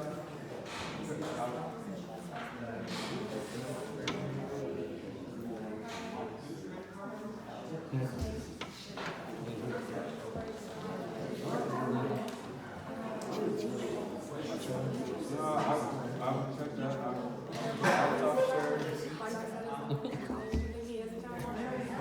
sleep in late tomorrow. The next question would be, does he still have a credit card? Does Officer Price still have a town credit? When I came into office in July of 2022, there were 13 credit cards passed out between the employees. One of the first things I did, the lady who was training me said, give the cards immediately. So they don't actually, no one in the town has a credit card in their pocket. There are now only 2 cards that I'm aware of, and they're in the safe. So if someone wants to use one, they come in, they sign out with Liz a form, what card they're taking, what they're using it for. They go, they buy whatever they're buying, they come back with the receipt, put their name on the receipt, and then sign it back in with Liz. Is it within something you could do to call and cancel all of the other credit cards? If there's 13, why not? If I'm aware, yeah, so those were, so out of the 13, I narrowed it down to 2. They were 13 Walmart credit cards, and I narrowed it down, and we have 2 now. We did have a Best Buy credit card, that is canceled to my knowledge, and then I don't know of any other cards that are out there, but I wasn't given a list on my first day saying here. But if any charges were made on that, the town would get a bill. Somebody's gonna get a bill. And we do have, And then we would want something to act, some action to be taken. yes, and we do have, charge accounts, so like at O'Reilly's, Napa, I can't even think of it, they have charge accounts, so if Joel needs something, he can just go down and put it on the town charge, and then in the next But month. it's all very transparent. If action has been taken to prevent, like more misuse or something like that, then that's admittance that it already happened at least once. So the town is aware of it, firing one employee for it, what's the reason that Officer Price has not been recommended whatsoever for the same thing?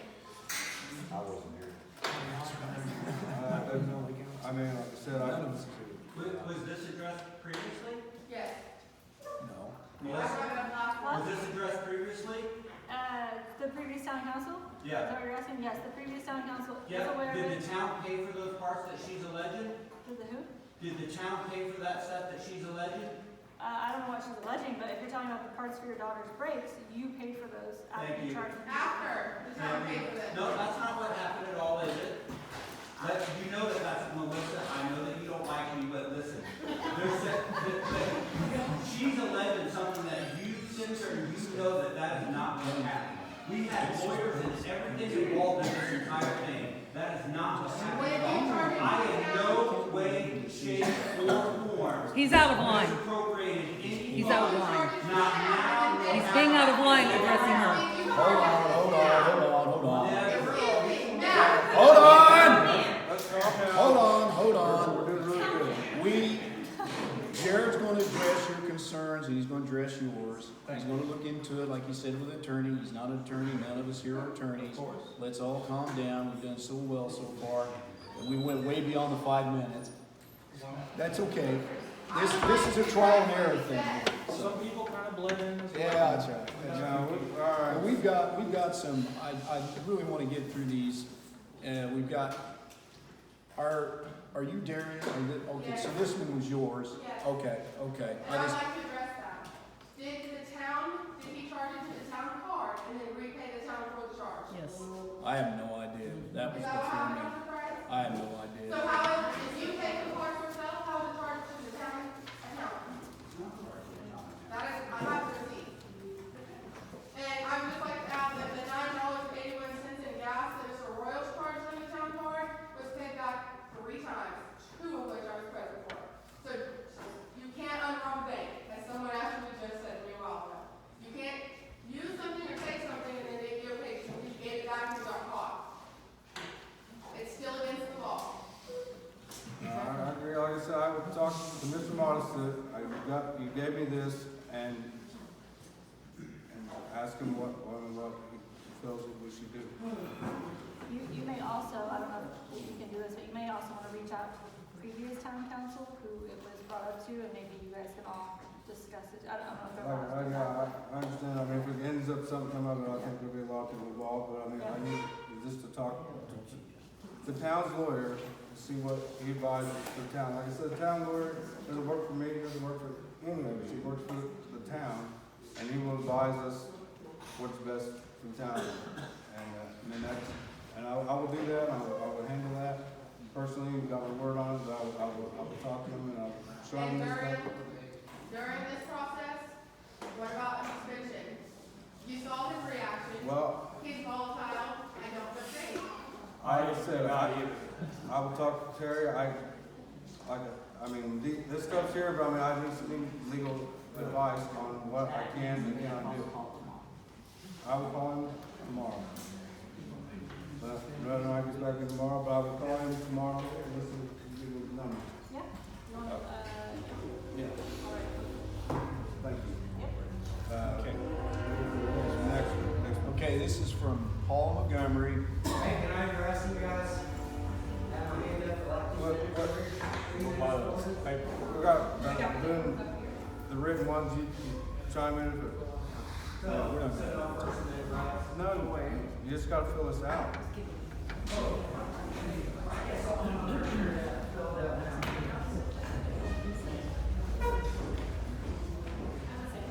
Okay. Let's do this, Paul Montgomery.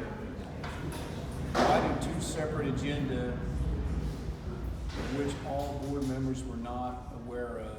Could agenda line items be made possible prior to meetings in order for all residents to be aware of topics to be discussed? I think we probably have answered that, I'm assuming, because we're gonna allow Melissa to put the agenda together going forward.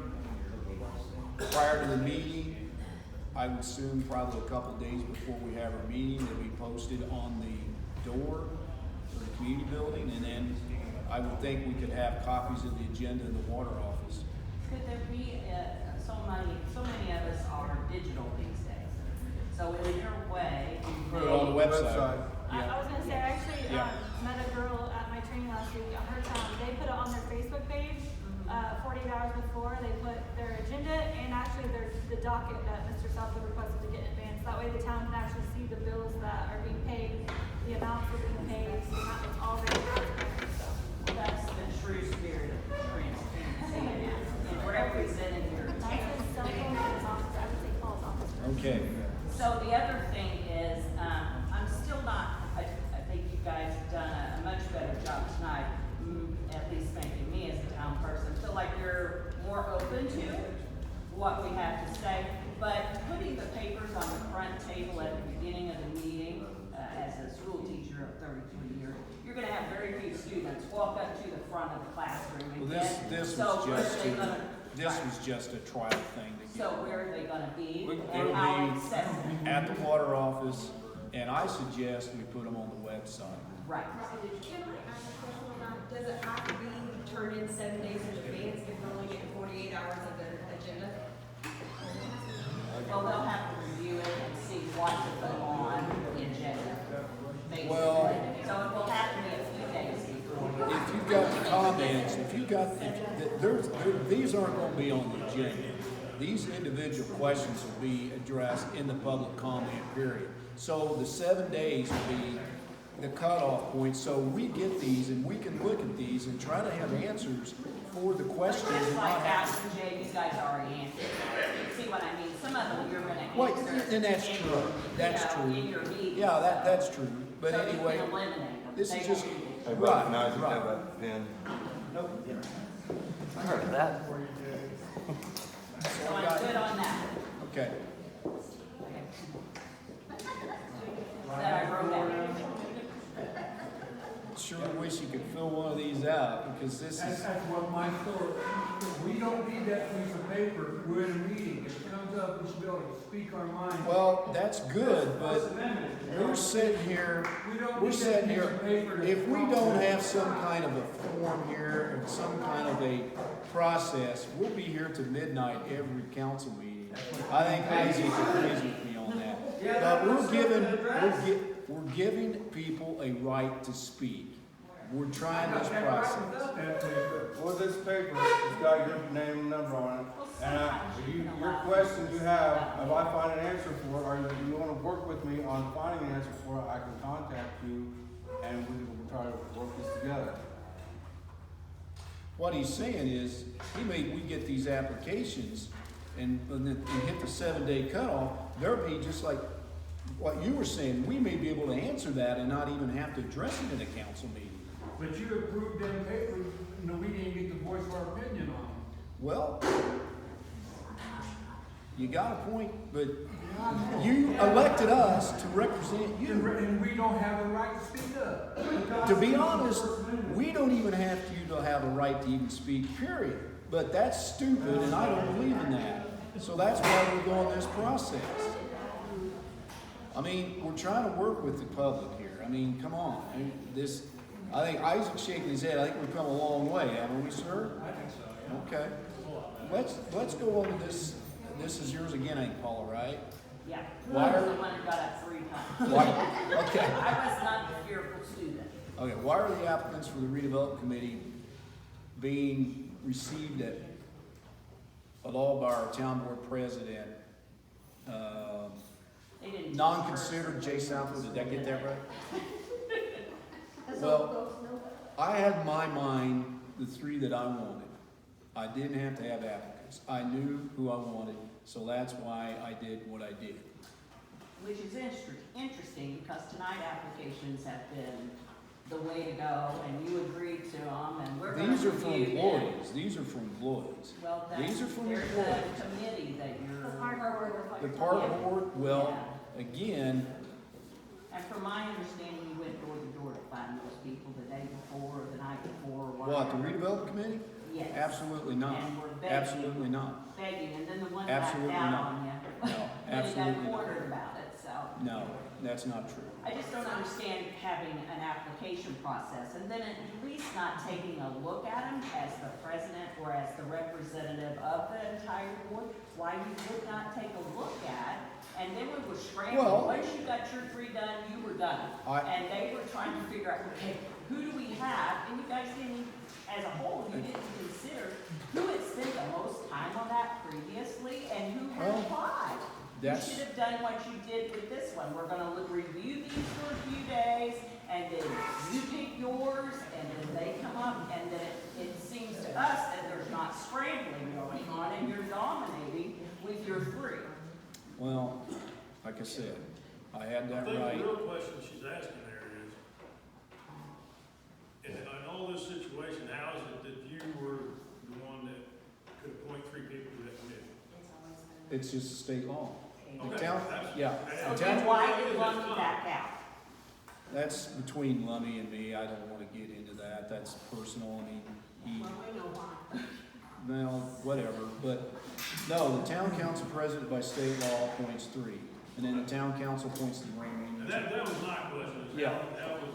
And you've got Officer Price as one of your appointees, right? And he is so overwhelmed. I don't know how that guy has any time to sleep, Well, time for his family, or anything. No Hopefully. matter what else is going on, he Let- has no, if the he should redevelopment, not be if the on. redevelopment commission sees like I think they'll see, I don't think they'll have to have monthly meetings, so that'll cut down on his meetings, so. You gotta be, oh my God, you gotta be kidding me, Jay. Come on. Mister, I'm sorry. yeah, I'm sorry. yeah, please just, He's like a member of, I don't know, what, 15 different. all right, we have, things. I don't- Paula, we have one more for you here. Yes. Conflict of interest, Jay Southwood, attending conference for his engineering company, worked at Booth, as well as town board members, and requesting restitution by Shelburn after the fact. And I don't know, why didn't one of the other guys go instead of you representing Shelburn? I believe the They had clerk, not- did the clerk go? Melissa went. It was for 3 elected officials, It- and I was appointed before not elected, so I went to learn, I wish I would have had the training like 2 years ago. Did but we pay your registration? The town did pay my Did registration. we pay your hotel and your food? I did not stay in a hotel, I drove back every day, and I So did not. conflict of interest, you were there working a booth for your engineering company or whatever. I'll do one better. But I'll do one better. I had 2 employees working my consulting firm also was there. So I was really working twice. Now, Right. Conflict of every interest. town, well, no, not really. This conflict of interest statement that the council approved is above board. So anything discussed with Midwestern Engineers going forward, I have to abstain. I cannot vote. So that's what this conflict of interest earlier, now I file that with the State Board of Accounts for the But it transparency. wasn't a conflict of interest when you were representing the town of Shelburne at this conference, plus Right. representing, so it was not a conflict of interest. Right, because I couldn't influence whether the town did anything with Midwestern engineers or anything like that. And here, just to clarify, each of the town council members could have attended. It was open to all newly elected town council members, even veteran, council members were allowed to attend this. So if Aaron and Jared and Aaron and, Alex had chosen to want to go, they had the right to go, and the town should have reimbursed them or should pay for the registration. Yes, I would understand that, but Yeah. it just is a little, I don't know. And shaky. see, again, well, I don't appreciate that, I really don't, that I think comment. But here's the thing, the town did not pay for my meals, the town did not pay for my hotel, the town did not pay for my gas. But you were working for the engineering. I was working for Midwestern Engineers, but I also was representing the town of Shelburne as a newly elected official. I think that conflict of interest, question should be addressed to the town attorney.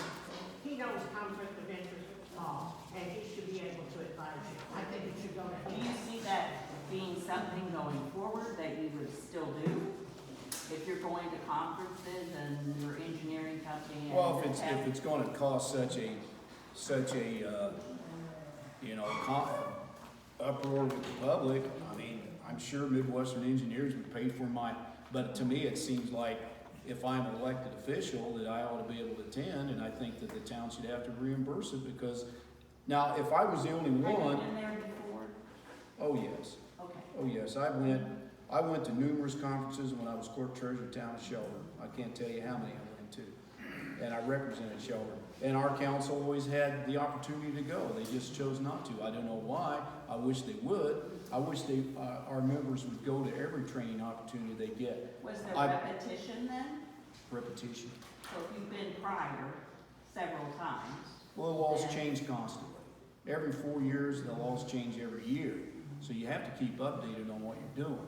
And that's why Melissa was there, was to get, because she was getting education. Getting new stuff. Exactly.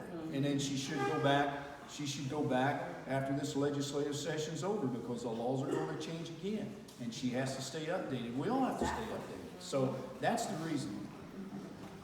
Nate, you got a comment on this? On what, the conflict of interest? Yeah. Yeah, so it's not a conflict of interest, if Jay's related to him, right? But it's not, but here's another thing, you know, the things that I get about Matthew Price, yeah, I don't agree with the towing thing, but the fact that he went and intimidated 3 people on their property, it just leads to the fact that, and the fact his personal opinions don't matter here. His personal feelings do not matter. Everybody's opinion matters. His feelings do not matter. No, I disagree. I'm sorry. They don't. He gets too personal about too many things, and he's still official. So, You guys have seen how he acted in here. It leads to the point that he does go out here and intimidate people. I didn't come up. And with on that. that note, I'm out of here because it's not going to change anything. You guys aren't changing anything. You gotta give them a chance. And you got, the You town should has have to never keep done. intimidated Linda, you should have never intimidated Donnie, and you never should have intimidated me on the property. You should have never intimidated Jimmy White. In fact, you found out twice in one day that somebody wasn't the property owner of a property. That's what he figured out. And then you sit down in your chair like a little turd. that's enough, that's enough, sir, that's enough, I'm And sorry. that's for real. That's enough, we gave you floor time, that's enough, I didn't get a fourth paper. And, but oh, you by the way, guys listen, wrote did you find that dumpster? grants. Did he ran? I haven't looked yet, sorry, I've been busy. Yeah, nothing's gonna change. I will do that. You brought up grants several times during the meeting tonight, and my husband and I are new to the town since, June, when I retired, but we've owned property in Shelburne since 1988. So, you've mentioned grants, but at the last meeting, it was brought up about, the manager job, the town manager, office manager was fired or let go, or that position was let go. And so they took kind of care of grants, and you mentioned something, well, we could apply for this grant or this grant. You don't have that position anymore. I applied for a grant. Oh, so you guys have assigned those jobs? Basically. Okay, because I think it should be anybody in the community that, wants to help apply for grants. I mean, that's awesome. like But I you said, gotta make that aware.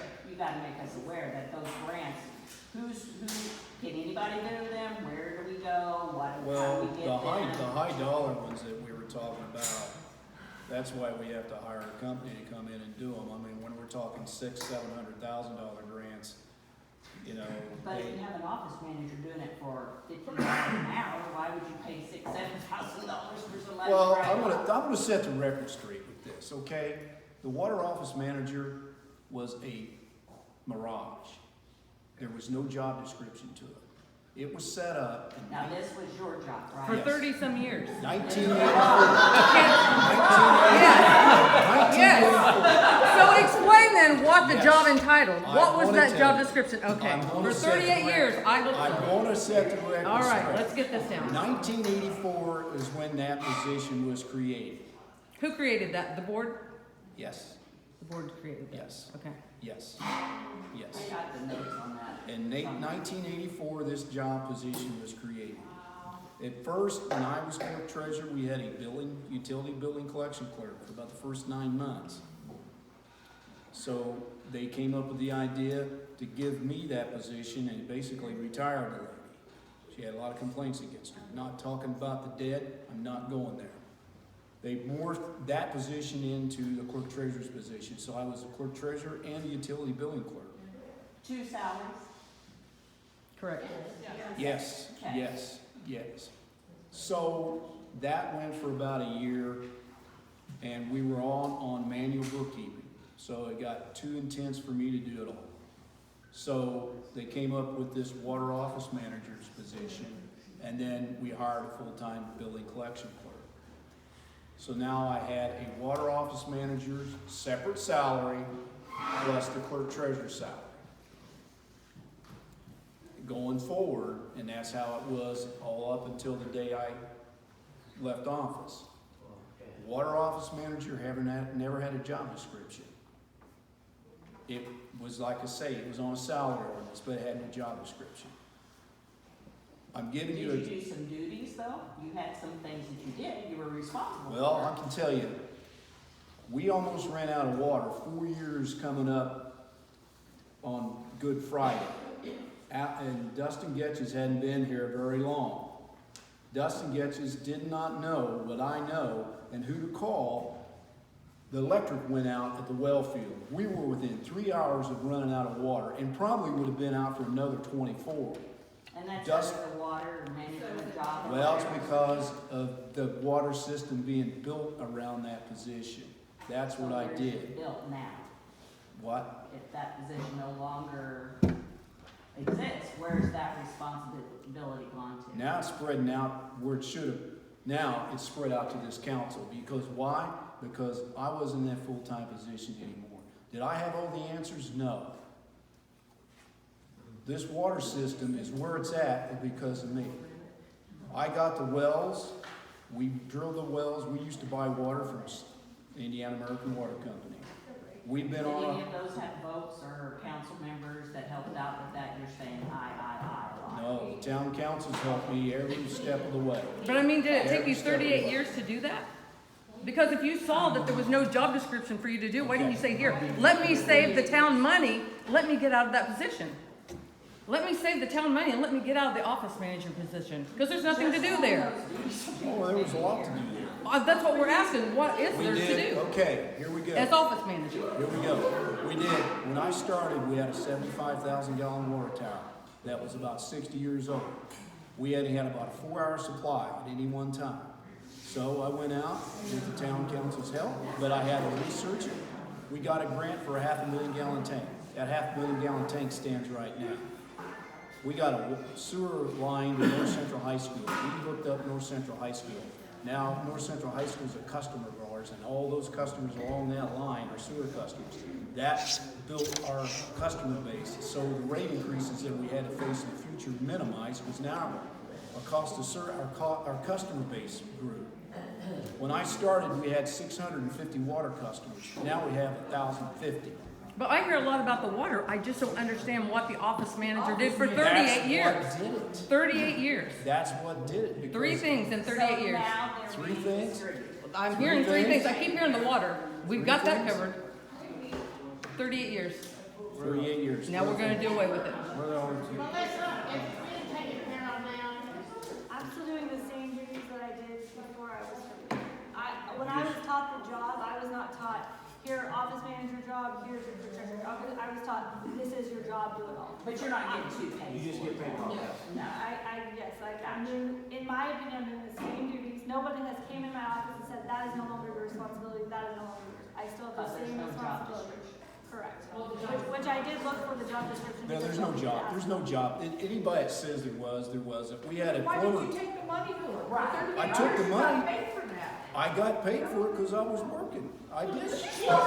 Yeah. She's doing the same job. We're supposed to have this big plan. We're Doing the supposed to same have job. this big plan of, okay, we're going to replace our water mains out in Hollywood. Water again.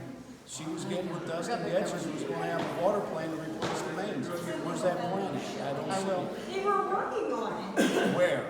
Where's the paperwork? Where's the paperwork? I'm not drawing Dustin into this, I'm not. So just to be clear, you're doing the same job as the office manager and the clerk, but you're only getting the one pay now, correct? I'm doing the same job today as I did on July 8th. You're just getting paid for I'm one. now more knowledgeable in the job and actually know what I'm doing besides July 8th, 2022. But no one has came in my Are you office doing and- grants then? I have wrote a grant. Now, I will agree, any very large grant for Oak Ridge, those are like grant writers who, you know what I mean, that is their specialty. What about the wind energy grant? Opie did do a wind energy grant, yesterday. I was told to ask about that. That's all right. So as the council, you guys could make a motion to give her money or set up another pay for her. I asked Melissa when I first got on to give me a job description. That way I can justify that money. And she said, I said, just show me what you've done so I can justify that money, you've done that position and that would help me justify that money, and come to find out there's not a job description and, I can't. There was never one. Yeah, I didn't know that, but I can't justify spending that money without being able to show me what work that's been done. It's a shame you weren't on here several years ago then, because we spent out how much on that position? It wasn't necessary. Does anybody know a rough estimate how much we spent on that position No, a year? like I said, I didn't know. Do you know how much you got per year? 60 maybe, 60,000, does that sound about right? Probably, 70? no, about 55, 56. 55, 60? Yeah. There were two separate positions. The clerk treasurer's salary has been 17, well, up until she got a raise. Wasn't it 35,000? It was 35, 56,000. Yeah. Your total is 58. Yeah, correct. Like I said, if a position is needed and, it just needs to be brought that it's needed and, we can work from there, but until, like I said, the grant stuff, somebody posted on Facebook, hey, why don't you apply for an energy grant? I've never applied for a grant, I got the paperwork, and I got with Jay, I got with a few other people that helped me that had written grants, because I'd never written a grant, and helped me get the information list, helped provide me with some information and everything, and like I said, I think it's the job of everybody on the town council to do these things, to help the community out, and then it's also the responsibility of the community to, like I said, I'm not making any, my last check, I got that as $106, And like I said, it's not about the money. I don't mind putting the time, meeting with contractors and applying for grants, you know, I mean, I'm not getting anything extra out of that, you know, I'm just trying to help the community, you know, and like I said, anybody come up to me anytime and with an idea or a grant they want, and I'll do what I can to help them work, you know, help, you know, pull resources and get with whoever you need to get with, you know, I mean, like I said, I just think of, you know, if we all step up and do more, then we can fill that void, you know, I mean, like I said, I don't really know what the whole void consists of because there's not a job description, but I mean, you know, if something comes up we need to do it, we got to pull together and come up with a way to do it, I mean, Thank you. Have you looked at all the job descriptions? No, I have not, there's no job description. I just had a quick question. I don't want to talk about it for too long, but on this office manager business, you talk about, you know, doing a lot of work and trying to get, correct me if I'm wrong, but to get Shelburn its own independent water system during your time. Would you say that the duties of the office manager were more strenuous in your day as opposed to Melissa Copeland's stint as an office manager? Or is it different? It was different at the time because we were exploring different ways. I mean, we borrowed $1.4 million and just hoped that the water didn't run out in the first 10 years. So that was strenuous.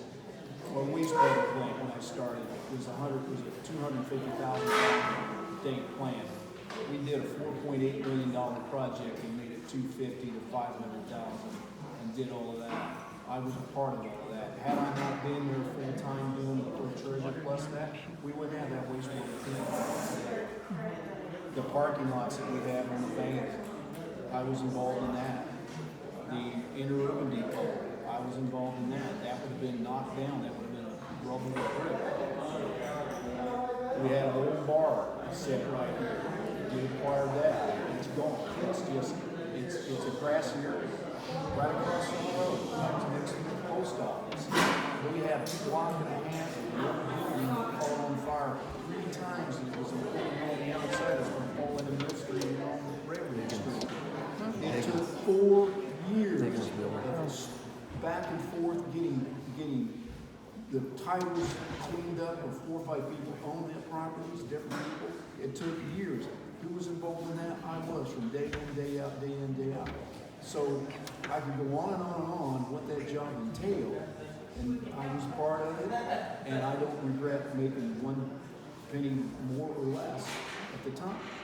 Would it be safe to assume that the office manager position was kind of created as a temporary necessity Yes. to establish Yes. independent water? Yes. That's your summation. My summation, and then it just grew from there. We had back in the 80s, we needed a fire truck. I got involved in that. We got a brand new fire truck. That was 37 years ago. Fire trucks are long gone because the life of the truck only lasts about 25 I years. guess the job description would be whatever you want to take on. That's what it was. And Melissa Copeland has also taken on significant projects. Maybe not as significant because her term is much shorter than yours. That's it. That's the crux. Now, I'll go on record. The more training Melissa gets, and she starts getting her certificates, I think we'll look at the salary ordinance, and every certificate she gets a few more $1,000 a year. And you would put that on record? Absolutely, because we could restructure our salary ordinance for the clerk treasurer, and then that way, when Melissa does it for 25 years and she gets up to where she's making $50,000 a year, and then she decides not to run again on that 26th year, it would not be fair to Melissa to put all that work in there and make it $55,000, and then somebody gets in there and takes that salary from her, or not take it because she don't want it anymore. Right. But if you stair step it and we put in her salary ordinance, you get X number of dollars. X number if you get your Indiana accredited municipal clerk, you get so many. You get your certified municipal clerk, you get so many. You get your master's municipal clerk, you get so much. You get a college degree or something, not whatever, you get so much. And build that into salary ordinance so much. Then when Melissa's done, that next person, whoever it is, can't get that. They'll have to build back up to that to get to that point. I have one more quick question. how did we not own the parking lot that goes with the community building? It got sold by It was the never, group had it. the Rutan owned the parking lot. When the community building was built, the town only got a 10-foot radius around it. And the Rutan owned the parking lot. And back then, Rutan and the town of Shelburn worked hand in hand.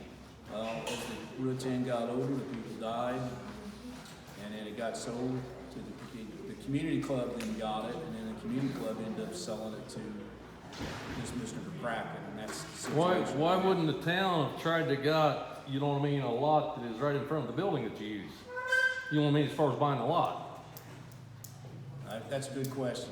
Yeah, I mean, this that'd community kind of be building like was- going out in the middle of nowhere and Yeah. we'll build a house right here and they got no way to get to it. The community building was built when I was 10 years old, so it's been here 53 years. This was an old plastics factory back in the 60s. So when the plastics factory burnt, then the town somehow inherited the ground. And that's why this concrete parking lot's like it was, because that plastics plant went almost to the length of this whole block. But it caught on fire and burned down, and how the town acquired and all that, I have no idea. But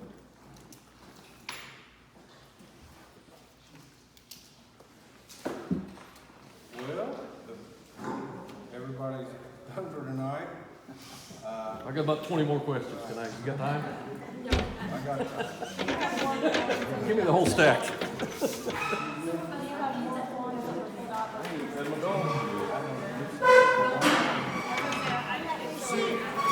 Hmm?